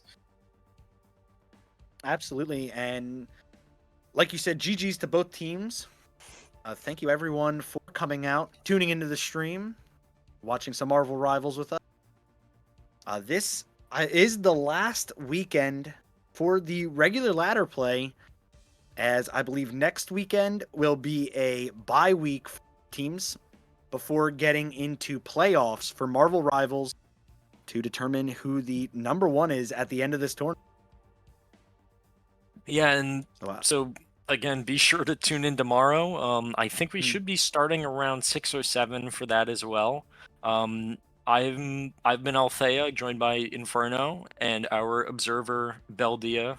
So I mean, thank you guys for watching. Thank you to the teams, and please come back tomorrow for the games. It'll definitely be an exciting night. Any final words from you, Inferno? No, pretty much what you said. You're not going to want to miss it. The rest of these streams, especially tomorrow, it's going to be a great one. You're not going to want to. Be sure to tune into the rest of the ECAC streams throughout the week. I believe all starting at